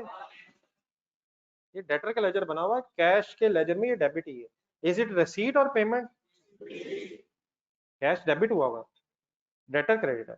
तो let's assume 4,90,000 is receipt and CD is therefore 20,000। Figure simple है, मैंने आपको तंग करना मुनासिब नहीं समझा। 5,10,000, 5,10,000, 6 लाख, तो 1,20,000, 1,10,000। कैलकुलेटर पकड़ने भाईजान, क्योंकि फिगर्स टफ है, तो 1,10,000, 6 लाख एंड 6 लाख। हम बना लें, एक मिनट आ जाए और पेशेंस दिखा। क्या मैंने ये कहा है कि डेटर के लेजर में बस ये 4 चीजें ही हो सकती हैं? बहुत कुछ हो सकता है, लेकिन हर वक्त 4 नॉर्मल चीजें डेटर के लेजर में से brought down plus sale minus receipt is equal to closing. What is the amount of sale? 5 lakh. Profit loss statement में बनाए, ये 5 लाख की सेल प्रॉफिट लॉस में होनी चाहिए। What is the amount of receivable at the end of the year? 110। या Allah, what is the amount of receivable? 110। Current assets 110, trade receivables. What is the amount of cash जो cash के ledger में debit हो रही होगी? 490। आप गलत तरफ अक्सर चले जाते हैं, कैश का balance statement of financial position में आता है, बैलेंस आता है, या कैश की ट्रांजैक्शंस आती हैं? कैश का लेजर बनेगा, कैश का जो सीडी होगा वो स्टेटमेंट ऑफ फाइनेंशियल पोजीशन में होगा। ये सीडी नहीं, ये कैश डेबिट हुआ है, ये कैश के लेजर में होगी, बाकी ठीक है प्लस माइनस होके। फिर जो सीडी है वो कैश का closing statement of financial position में जरूर होगा। लेकिन ये 4,90,000 कैश आया है। प्रॉफिट एंड लॉस स्टेटमेंट बना रहे होंगे तो 5 लाख इनकम है। स्टेटमेंट ऑफ फाइनेंशियल पोजीशन बना रहे होंगे तो 1,10,000 रिसीवेबल है। कैश फ्लो अगर बना रहे होंगे तो 4,90,000 कैश रिसीट फ्रॉम कस्टमर। क्या सेल की अमाउंट में और कैश की रिसीट में, सेंटेंस रिपीट करें, क्या डिफरेंस हो सकता है? 5 लाख, 4,90,000। लेकिन अगर ओपनिंग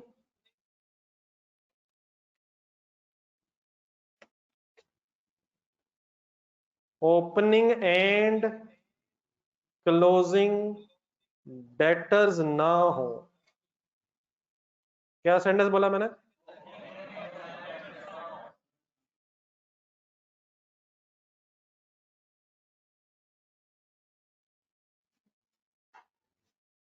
क्वेश्चन में ना ओपनिंग डेटर्स हैं ना क्लोजिंग डेटर्स हैं।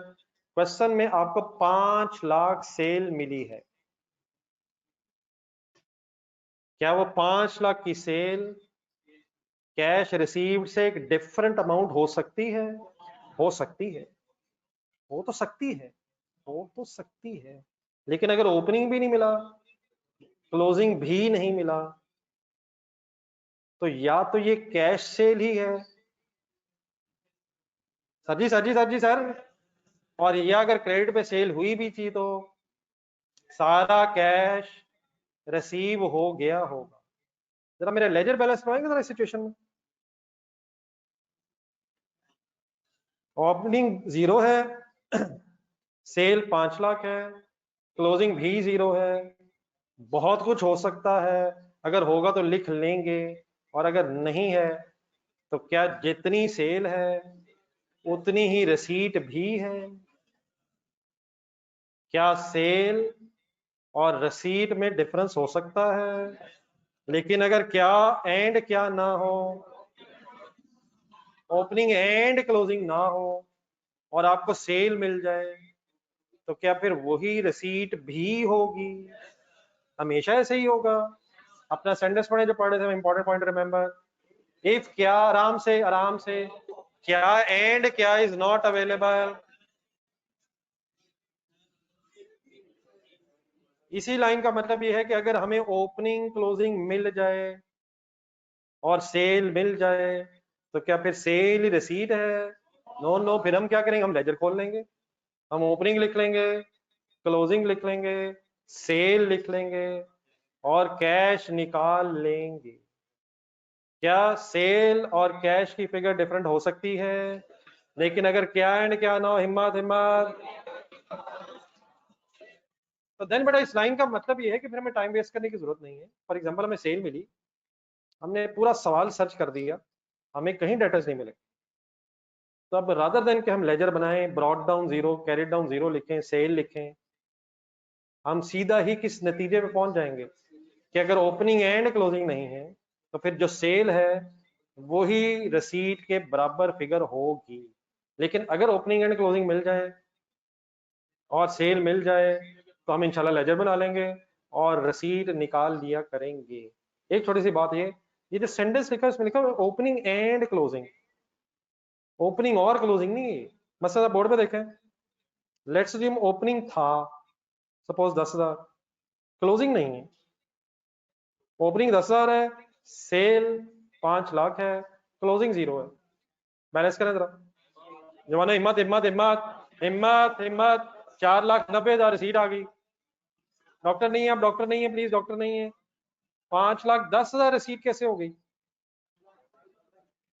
5,10,000 रिसीट कैसे हो गई? बहुत से मेरे वर्ड सुने।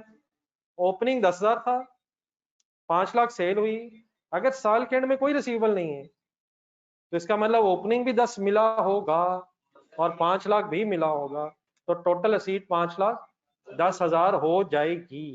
क्या सेल और रसीद में फर्क पड़ गया है? सर जी फर्क पड़ गया सर। लेकिन अगर क्या एंड क्या ना हो, तो वी कैन सेफली से विदाउट प्रिपेयरिंग इन लेजर कि जो सेल की अमाउंट है उतनी ही रिसीव भी हो गई होगी। अब डेफिनेटली जिस तरह लेजर में मिटा मिटा के बनाई जा रहा हूँ, आप इस तरह नहीं बना सकते, लेकिन आपको पता है कि आप इस तरह बना सकते हैं। जब मैंने पहला बनाया था 6 लाख वाला, वो जरा बना लें, देख लें जरा।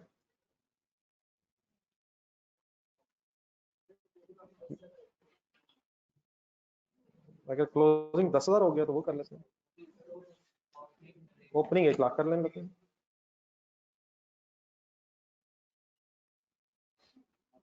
ओरिजिनल ओरिजिनल ही था मेरे ख्याल। जी ऑनलाइन स्टूडेंट्स को आपने साथ दिए। Complete silence. अभी कैश फ्लो के हवाले से आप हल्के हल्के नीम नीम किस्म के अकाउंटेंट बने, साथ वाले को कैश फ्लो ना समझा दीजिएगा।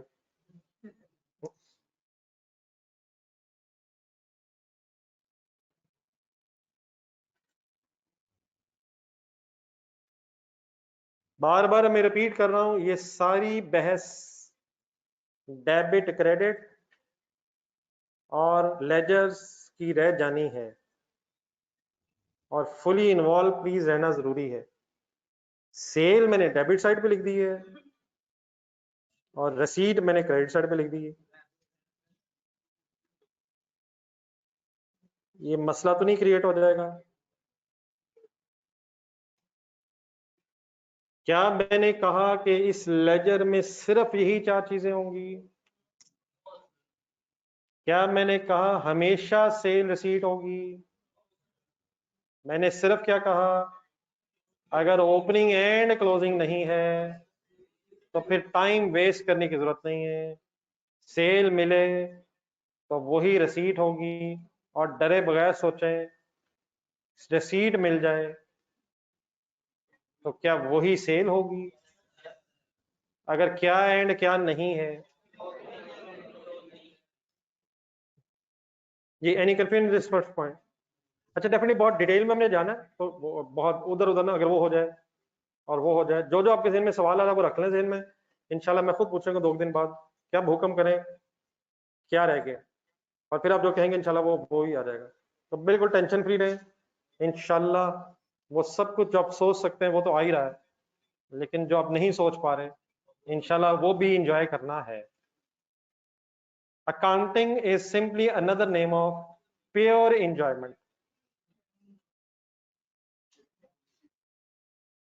एक और झूठ कोई सच आप बता दें सर,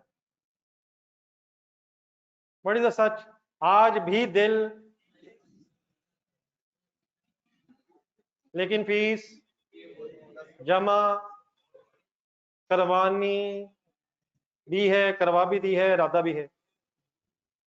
तो देर पर अगर दिल नहीं भी कर रहा तो डैडी जहन में लाए, अगले लेजर पे बिस्मिल्लाह करें। What is the first point जो अल्हम्दुलिल्लाह आपने पढ़ लिया है? बोल दे मेरी तरफ देख के। अब इसी तरह के नीचे 5 सेंटेंस और आगे बहुत से सेंटेंसेस आपके सामने आएंगे। सेकंड सेंटेंस पढ़ रहा, if there is no opening and then क्या इज इक्वल टू क्या। एक ट्रेड पेएबल्स मींस क्रेडिटर्स का लेजर बनवाएं। ये वैसे आपने पीआरसी में वैसे पढ़ा तो कुछ भी नहीं हुआ, लेकिन एक छोटा सा सवाल इसलिए है कि जरा मुझे पता जरा चल जाए, मैं क्योंकि पीआरसी में मेरा पास नहीं है। ये आप लोगों ने क्रेडिटर वर्ड अक्सर मैं बोलता हूँ वो सुना भी हुआ है, ज्यादा कॉमनली क्या यूज करते हैं आप, क्रेडिटर्स या ट्रेड पेएबल्स? क्योंकि दोनों मेरा ख्याल है नहीं सेम मीनिंग है, मतलब ये सुने हुए ना वर्ड्स आपने, मैं भी इंटरचेंजेबली बोलता रहता हूँ, तो आई होप कि हम सेम पेज पे। जी ट्रेड पेबल्स के लेजर में 4 मेन चीजें पहले मुझसे सुनो। अगर होगा कोई ब्रॉड डाउन तो क्रेडिट बैलेंस होगा, लाइबिलिटी है। क्रेडिट परचेज की रिलैक्स होकर एंट्री बताएं। Purchases debit, payable credit. Chewing gum जमाने का ये लम्हा नहीं है, बहुत अरसे बाद फिर आपने चिंगम शुरू की है मेरे सामने, पता नहीं इधर बैठे होते कल परसों, उधर पता नहीं क्या हो रहा था। मैंने पूछी एंट्री, आपने चिंगम तो तेज कर दी। Trade payables credit and purchases debit. Purchase return की एंट्री रिवर्स बना के सोच के बताएं। Trade payables debit, purchase return credit. Discount receive की एंट्री सोच के बताएं। डिस्काउंट रिसीव होने से लायबिलिटी टू पे कम हो जाएगी। Trade payable debit, discount received credit. किस तरफ आएगी डिस्काउंट रिसीव इस लेजर में? डेबिट साइड पे, लायबिलिटी का लेजर है। बैंक से पेमेंट की एंट्री बताएं। Trade payable debit, bank credit. Cash payment की एंट्री बताएं। कॉन्ट्रा एंट्री बताएं। Creditor debit and debtors credit. ये जो एक छुट्टी वाला मसला आ रहा ना, ये असल प्रॉब्लम है। असल में अच्छी वाली सैटरडे को एंट्रीज बता रहे थे आप लोग, सुबह शाम एंट्रियां बताई आपने, अब वो ही कॉन्ट्रा एंट्री फंसी हुई। ये जो बीच में एक प्रॉब्लम आ रहा है मेरी वजह से यार। Trade payables debit, suppose cash credit 1,80,000। Once again बहुत सी बातें मैंने वैसे की, लिखी नहीं। मकसद मेरा ये था कि 4 मेन चीजें आपके जरा सामने रख दूं। कौन कौन सी बोल देना तरतीब से। Brought down plus purchase minus payment is equal to closing. जरा सॉल्व कीजिएगा, जरा मेरी कैलकुलेशन ठीक नहीं। 2,20,000 40,000 बन जाएगा। ये वाला लेजर पढ़ते हुए जब मैंने ब्रॉड डाउन से शुरू किया तो प्लस परचेजेस है, परचेजेस करने से लायबिलिटी और बढ़ी, माइनस पेमेंट है, पेमेंट करने से लायबिलिटी कम हुई और 40,000 लायबिलिटी रह गई। अब एक मिनट आप पेशेंस से कहें, पहले हम इस लेजर को समझ तो लेंगे। क्या ये लेजर इसलिए बनाया कि बस बात खत्म होगी और आपने बना लिया? नो नो, बात तो भी शुरू होने लगी। परचेजेस जो इस लेजर में है वो यकीनन प्रॉफिट एंड लॉस स्टेटमेंट बनाते हुए, कॉस्ट ऑफ सेल्स की कैलकुलेशन करते हुए ओपनिंग स्टॉक में ऐड हो जाएंगी।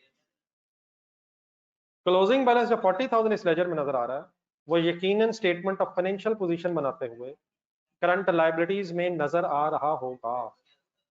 हाँ, यहाँ जो 1,80,000 पेमेंट नजर आ रही है ये कैश के लेजर में क्रेडिट साइड पे होगी, और अगर ये पेमेंट इस साल हुई है 1,80,000 तो फिर कैश फ्लो स्टेटमेंट में भी नजर आएगी। परचेज कहाँ नजर आएगी? प्रॉफिट एंड लॉस में, कॉस्ट ऑफ सेल में।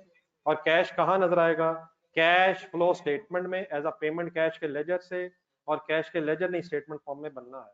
और closing balance liability statement of financial position में जाएगी।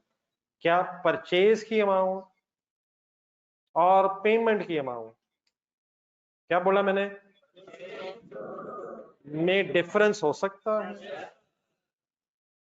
लेकिन अगर ना ओपनिंग हो और ना ही, अच्छा ये मैंने जो और बोला उर्दू वाला बोला मैंने, इंग्लिश में बोलेंगे if there is no opening and, और इंग्लिश में नहीं है ओपनिंग और क्लोजिंग।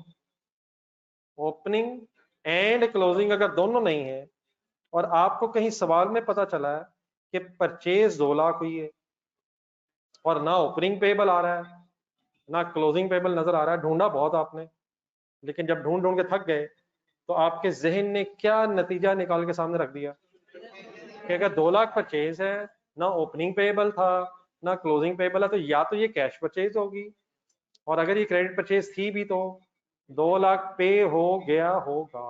तो क्या अगर ओपनिंग एंड क्लोजिंग दोनों ना हो तो सेंटेंस अपना पढ़े, क्या परचेजेस पेमेंट के बराबर हो जाएंगी?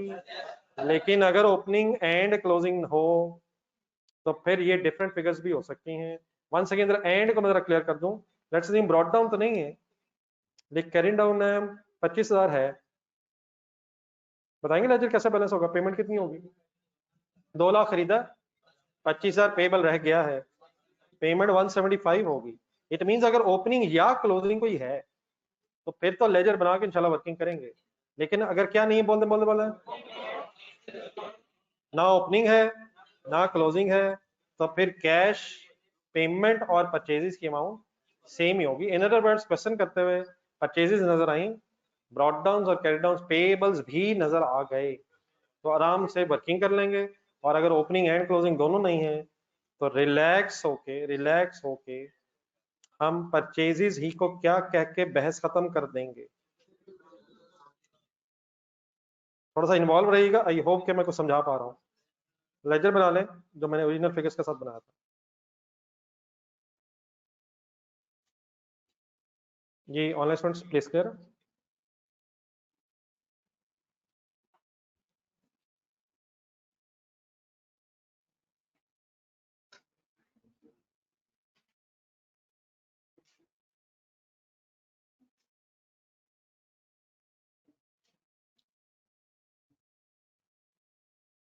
पानी, ये दानियाल जरा बिजी था, मैंने कहा पानी मैं दे दो।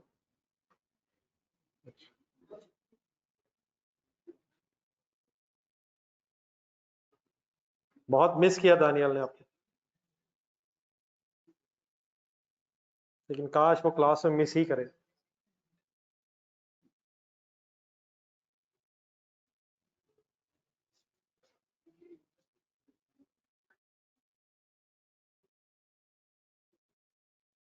इंशाल्लाह इस महीने में गेम ने बड़े हाईएस्ट लेवल पे जाना है और इंशाल्लाह बड़े आराम से नॉर्मल लेवल पे आ जाना है। सिर्फ रिक्वायर्ड वंस अगेन क्या है, रोज का रोज सीरियसनेस दिखाई जाए। जब तक मिशन कंप्लीट ना हो जाए, चैंपियंस जो होते हैं आप जैसे, वो रिलैक्स नहीं करते। बिल्कुल उसी तरह से है कि कोई क्रिकेट मैच में 150 का टारगेट मिला है और कोई अपनी सेंचुरी कर ले और टीम 149 पे हो और आराम से बैठे और बाकी कर लो, तो ये उस सेंचुरी का कोई फायदा नहीं। मिशन कंप्लीट होगा तब बहस खत्म होगी। मैं थक गया हूं, तो भाई आप सेंचुरी भी ना करते, जीरो पे जीरो और 149 बराबर नहीं है, नेट इफेक्ट दोनों का क्या है, जीरो, हार गए। और ये आप अफोर्ड कर ही नहीं सकते, आपको पता ही है। मैंने पेपर में 3 सवाल कर लिए हैं, मेरी कैलकुलेशन के मुताबिक 45 आ गए हैं, बाकी 10-15 मिनट पहले मैं रेस्ट कर लेता हूँ, सो लेता हूँ, बाद में कर लूंगा। आप ऐसी बात सोच भी नहीं सकते। मैंने काफी सारे टॉपिक्स कर लिए हैं, इंशाल्लाह इनमें से 70 नंबर का सवाल आ जाएगा।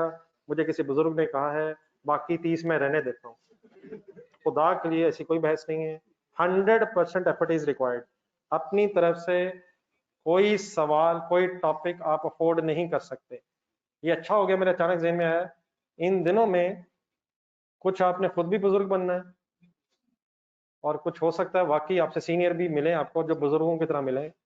पिछली दफा वो टॉपिक आया था, इस वक्त कुछ चांस नहीं है, उन पे फोकस कर ले। ये कुछ जरूरी नहीं कोई थर्ड पार्टी हो, ये जहन में अचानक खुद भी आ सकता है, यार मैं एनालिसिस करता हूँ, चांस किसका है। ये जो एनालिसिस आप कर रहे हैं, एग्जामिनर 6 महीने एनालिसिस करता है कि नौजवान क्या सोच रहे हैं जमा, और वो वही बात करता है जो नौजवान सोच रहे होते हैं, वो वही करता है जो वो करना चाहता है। अगर आपको इस वक्त पता है कि किस टॉपिक में सवाल नहीं आना, तो मुझे जरा बता दें ताकि हम ना ही करें। हाँ ये आ गया ना वर्ड बीच में, इसका मतलब बुजुर्गों से मुलाकातें शुरू हो गई हैं या हम खुद बुजुर्ग बने हुए हैं। अगर ये हरकत हुई तो बुरा ना मनाइएगा, वो बुजुर्ग पेपर के बाद कहीं नजर नहीं आते। ये होते वही हैं जिन्होंने इस बार फिर जाना होता है, लेकिन वो एक्सपीरियंस्ड हुए होते हैं। उसके बाद लेकिन कोई नजर नहीं आएगा, हम तनहा हो जाएंगे और उनको ढूंढने का कोई फायदा नहीं। वो कहते हैं यार मिसकैलकुलेशन हो ही जाती है यार। लेकिन हमारे उस चक्कर में 6 महीने ज्यादा हो जाने, तो ना खुद बुजुर्ग बने ऐसे और ना ही किसी ऐसे हाँ बुजुर्गों को डेफिनेटली आपने कभी भी सख्ती से मना नहीं किया, उन्हें आप कहेंगे यार, बल्कि रब ने कहानी दो इसलिए नहीं है कि बुजुर्गों की बात जो जहन में नहीं रखने वाली होती वो दूसरे से निकाल दें। इवेल्युएट आप करते हैं हमेशा, ये बात आपके साथ डिसाइड हुई थी एक दफा कि हर बात सुने, जहन माने तो अंदर ही रख लें, दूसरे को बंद कर लें, और अगर जहन ना माने वो इंशाल्लाह वो खुद ही निकल जाएगा। दाने से ना बुजुर्ग बने और ना ही किसी बुजुर्ग की ऐसी वैसी बात को सुनने की जरूरत है। दाने सर सॉरी, आप कोई ऐसा इरादा रखते नहीं थे, मैंने ऐसे तंग किया। मेरी तरफ देख कर जरा क्रेडिटर्स के लेजर में 4 चीजें तरतीब से जल्दी से बोल रहे, brought down, purchases, payment, carried down. आए इंपॉर्टेंट पॉइंट्स फाइनल करें और घर घर चलें। If there is no opening and closing balances of stock, stock का लेजर कभी आपने मेरे साथ बनाया कहीं है? मुझे लग रहा है रेशियोज, यार ये ना बात, लगता है कल रेशियोज फिर फाइनल किए आप लोगों ने।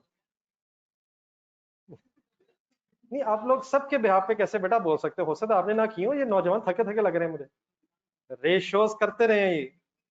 हाँ ये जरूर हुआ है कि रेशियोज करते हुए 2 घंटे बाद फारग हो गए, फिर सोचा अब क्या करें, उस वक्त बोर हुए हैं।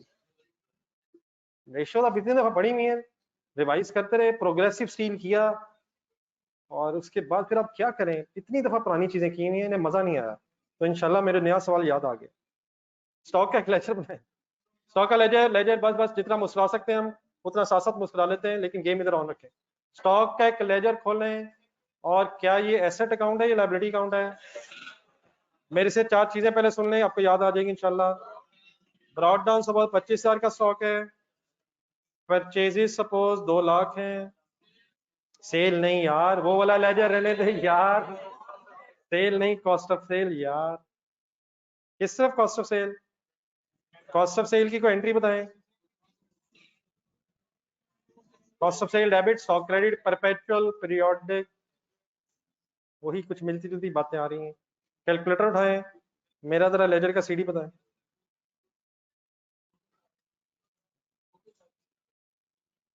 $45 नहीं, 45, 55।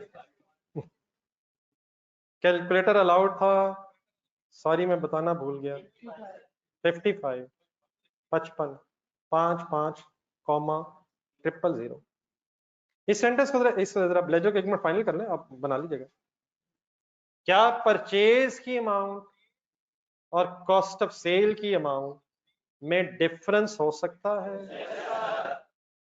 लेकिन इसको मेरे ख्याल में मिटाने की बजाय अगर इस तरह बोल दूं कि स्टॉक का, लेकिन अगर ओपनिंग एंड क्लोजिंग दोनों ना हो तो फिर क्या ही किसके बराबर हो जाएगा? अब मेरी इस बात की जरा कंक्लूजन सुने गौर से, जो सेकंड पॉइंट आया, थर्ड पॉइंट आया, गौर से सुनने का। प्रॉफिट एंड लॉस स्टेटमेंट जरा ध्यान बनाए। एक मिनट यार, स्टॉक बना ली यार, की हो गया सीडी यार, C/D देख के। Profit and loss statement suppose हमें कैश फ्लो के किसी सवाल में नजर आई और उसमें कॉस्ट ऑफ सेल मिली, हमने बड़ा ढूंढा, ओपनिंग एंड क्लोजिंग स्टॉक नहीं मिला, तो क्या वो कॉस्ट ऑफ सेल परचेज के बराबर हो जाएगी? देन फिर हमने सवाल दोबारा ढूंढने की कोशिश की, सवाल में हमें कोई ट्रेड पेबल्स का ओपनिंग क्लोजिंग नहीं मिला, तो क्या फिर वही परचेज पेमेंट टू सप्लायर भी हो जाएगी? लेकिन दोबारा सुना जरा, प्रॉफिट एंड लॉस स्टेटमेंट में हमें कॉस्ट ऑफ सेल मिली, फिर हमें सवाल में ओपनिंग क्लोजिंग स्टॉक्स नजर आए, हमें याद आया कि अब परचेज कॉस्ट ऑफ सेल के बराबर, हमने स्टॉक का लेजर बनाया, 3 चीजें लिखी, opening, closing, cost of sale. Board पे देखे सही लिखी मैंने? नहीं, तरतीब तो वही थी, लेकिन मुझे ओपनिंग मिला, क्लोजिंग मिला, कॉस्ट ऑफ सेल मिली, मैंने सही जगह लिख ली, सही जगह लिख ली। क्या कैलकुलेटर पकड़े? क्या कैलकुलेटर परचेज बता देगा? कैसे कैसे? प्रेस तो करने पड़ेंगे ना बटन, बटन तो प्रेस करने पड़ेंगे। क्लोजिंग में कॉस्ट ऑफ सेल ऐड हो जाएगी, ओपनिंग माइनस हो जाएगा। कैलकुलेटर ने क्या बताया? 2 लाख। 2 लाख क्या आया? परचेजेस। फिर याद आया यार हमें तो पेमेंट टू सप्लायर चाहिए, कैश फ्लो में पेमेंट टू सप्लायर। फिर हमने सर्च लगाई, नजर आ गया क्रेडिटर्स का ओपनिंग एंड क्लोजिंग, परचेज को उठाया, पेबल के लेजर में ले गए, किस साइड पे ले गए? क्रेडिट साइड पे परचेजेस को पेबल के लेजर में ले गए, ओपनिंग क्लोजिंग परचेजेस को इकट्ठा किया, तो कैलकुलेटर पे पेमेंट टू सप्लायर की फिगर आ जाएगी। लेकिन अगर ओपनिंग एंड क्लोजिंग स्टॉक नहीं है तो कॉस्ट ऑफ सेल ही परचेज है, और अगर opening and closing stock creditors नहीं है, ओपनिंग एंड क्लोजिंग क्रेडिटर्स नहीं है, तो परचेज ही पेमेंट हो जाएगी। आई होप कि मैं ये बातें करता अकेला नहीं रह गया। स्टॉक का लेजर आप बना रहे थे, एस लिख लिया था, बाकी मैंने रोक दिया था। जी ऑनलाइन स्टूडेंट चल रहे हैं साहब?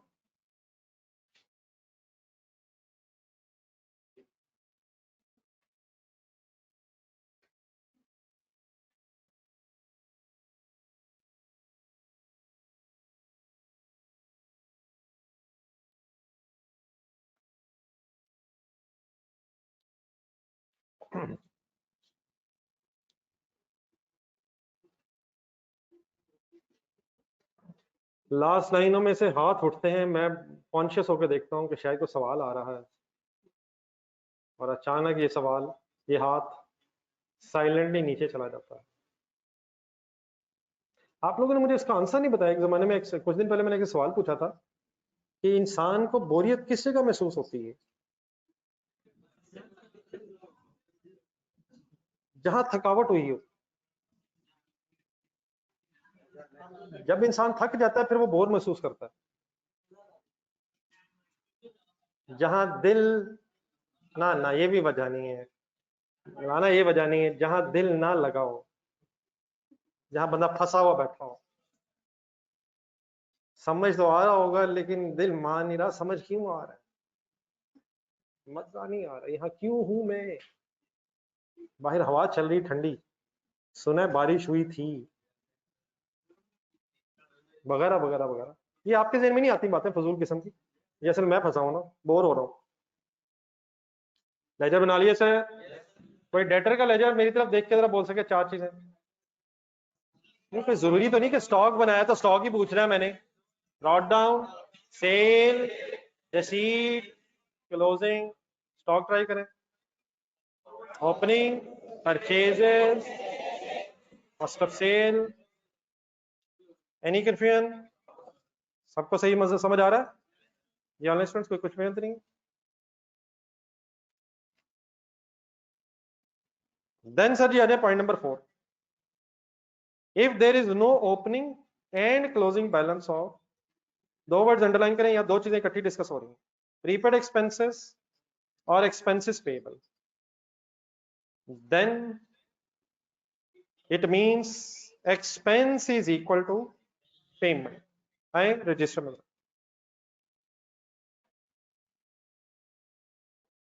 और दो लेजर्स मुझे साइमल्टेनियस बनाने हैं, जरा पहले बनवा दें। एक्सपेंस पेएबल में से for example salary expense,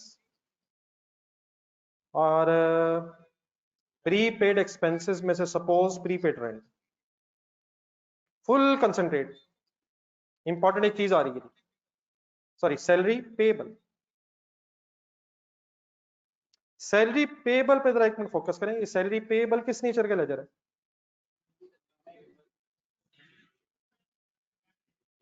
credit nature बेटा कोई नहीं होती, लाइबिलिटी नेचर है यार।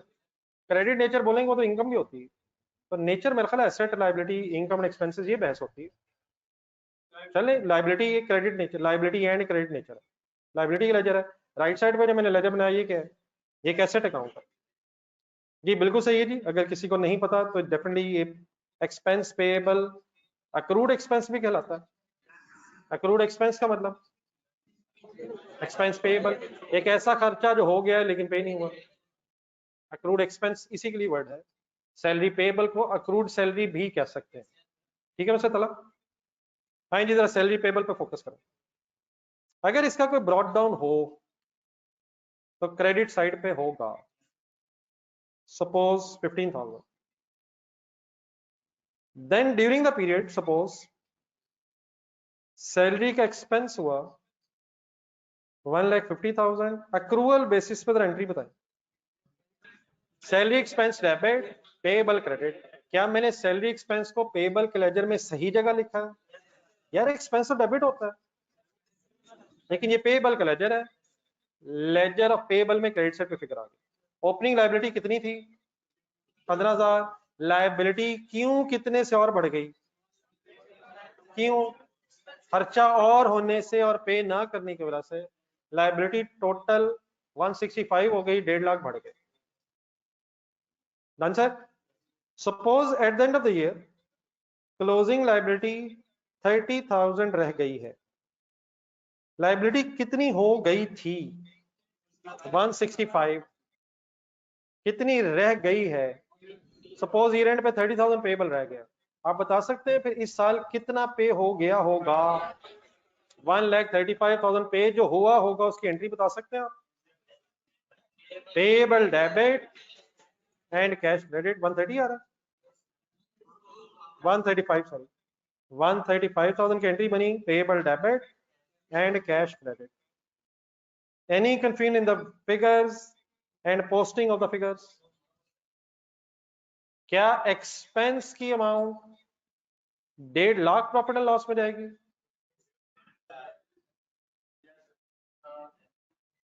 क्या एक्सपेंस की amount 1.5 lakh profit and loss में जाएगी? लेकिन अगर आप कैश फ्लो बना रहे हो तो 1,35,000 रुपए की पेमेंट कैश फ्लो में जा रही हो। क्या एक्सपेंस की अमाउंट और पेमेंट की अमाउंट में डिफरेंस हो सकता है? लेकिन अगर opening and closing balances of payable ना हो तो फिर एक्सपेंस की अमाउंट पेमेंट की अमाउंट के बराबर हो जाएगी। काइंडली इन सेंटेंसेस को लाइट ना लीजिएगा कि मुझे समझ आ गई, अल्लाह करे आपको समझ आ गई हो, लेकिन आप देखिएगा यही असल गेम है। फॉर एग्जाम्पल किसी सवाल में आपको सैलरी एक्सपेंस मिली है और आपको कोई सैलरी पेएबल नजर नहीं आया, without preparing any ledger, without any working, आप सेफली क्या कंक्लूड कर देंगे कि जो एक्सपेंस है वही पेमेंट है। लेकिन अगर एक्सपेंस के साथ साथ ओपनिंग एंड क्लोजिंग या सिर्फ ओपनिंग और क्लोजिंग मिल गया तो फिर इंशाल्लाह हम वर्किंग कर लेंगे और पेमेंट तक पहुंच जाएंगे। ये मेरा सेंटेंस पूरा समझ आया है? अगर क्या और क्या ना मिला, ओपनिंग एंड क्लोजिंग ना मिला, फिर ये कंक्लूजन है, अदरवाइज ये डिफरेंस आ सकता है। हम इंशाल्लाह वर्किंग कर लिया करेंगे। टोटल 165 है। लेजर बना लें, अल्हम्दुलिल्लाह बड़े तेज हैं, एक लेजर का टाइम आपने बचा दिया है।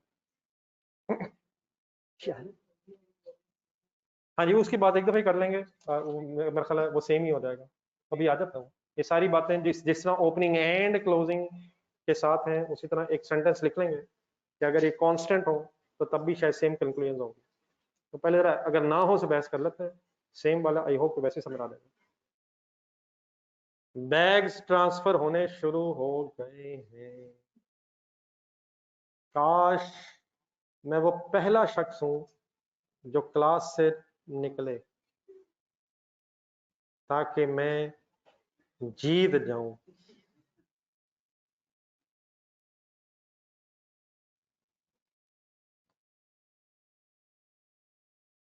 बैग्स खोल कर रखिएगा, कुछ क्वेश्चंस आपने होमवर्क के लिए घर में नोट करके जाने हैं। वो प्रोग्रेसिव स्टील वाला रेशोस को फाइनल किया? ये जो थ्योरेटिकल है ये पढ़ना भी जरूरी है और आज इंशाल्लाह मैं कहता हूँ अपने वर्ड्स में लिखने भी जरूरी है। लेकिन आप पढ़ के समझ आ जाता सारा? पढ़ के अब इशू तो नहीं बनता? जो जो पॉइंट्स बीच में आते हैं पढ़ के अंडरस्टैंडिंग हो जाती है। कितना लिखा जाता है? कोई 2 4 5 लाइनें लिख लेते हैं पूरे सवाल में? नहीं, 2 4 5 तो लिख लेते होंगे यार, दादा 6 6.25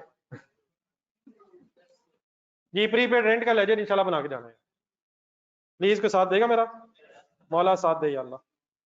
इंसान अकेला है, मौला मदद करे या अल्लाह।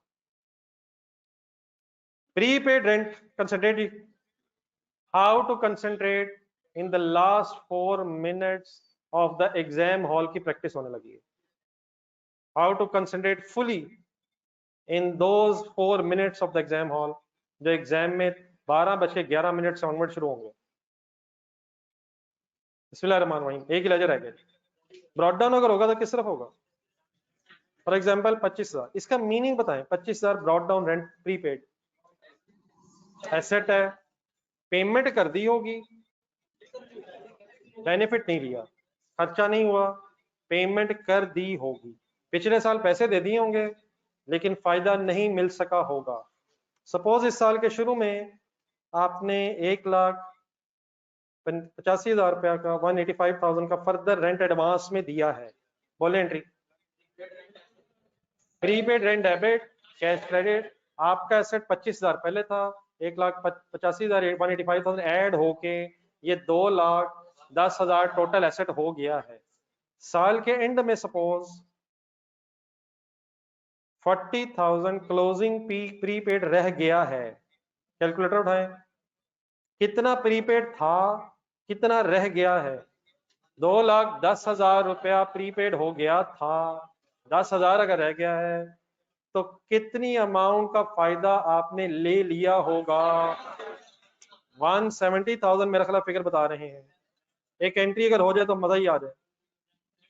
फायदा ले लिया होगा, rent expense debit, prepaid rent credit, क्या चीज क्या होने से किस में किस कन्वर्ट हो गई है?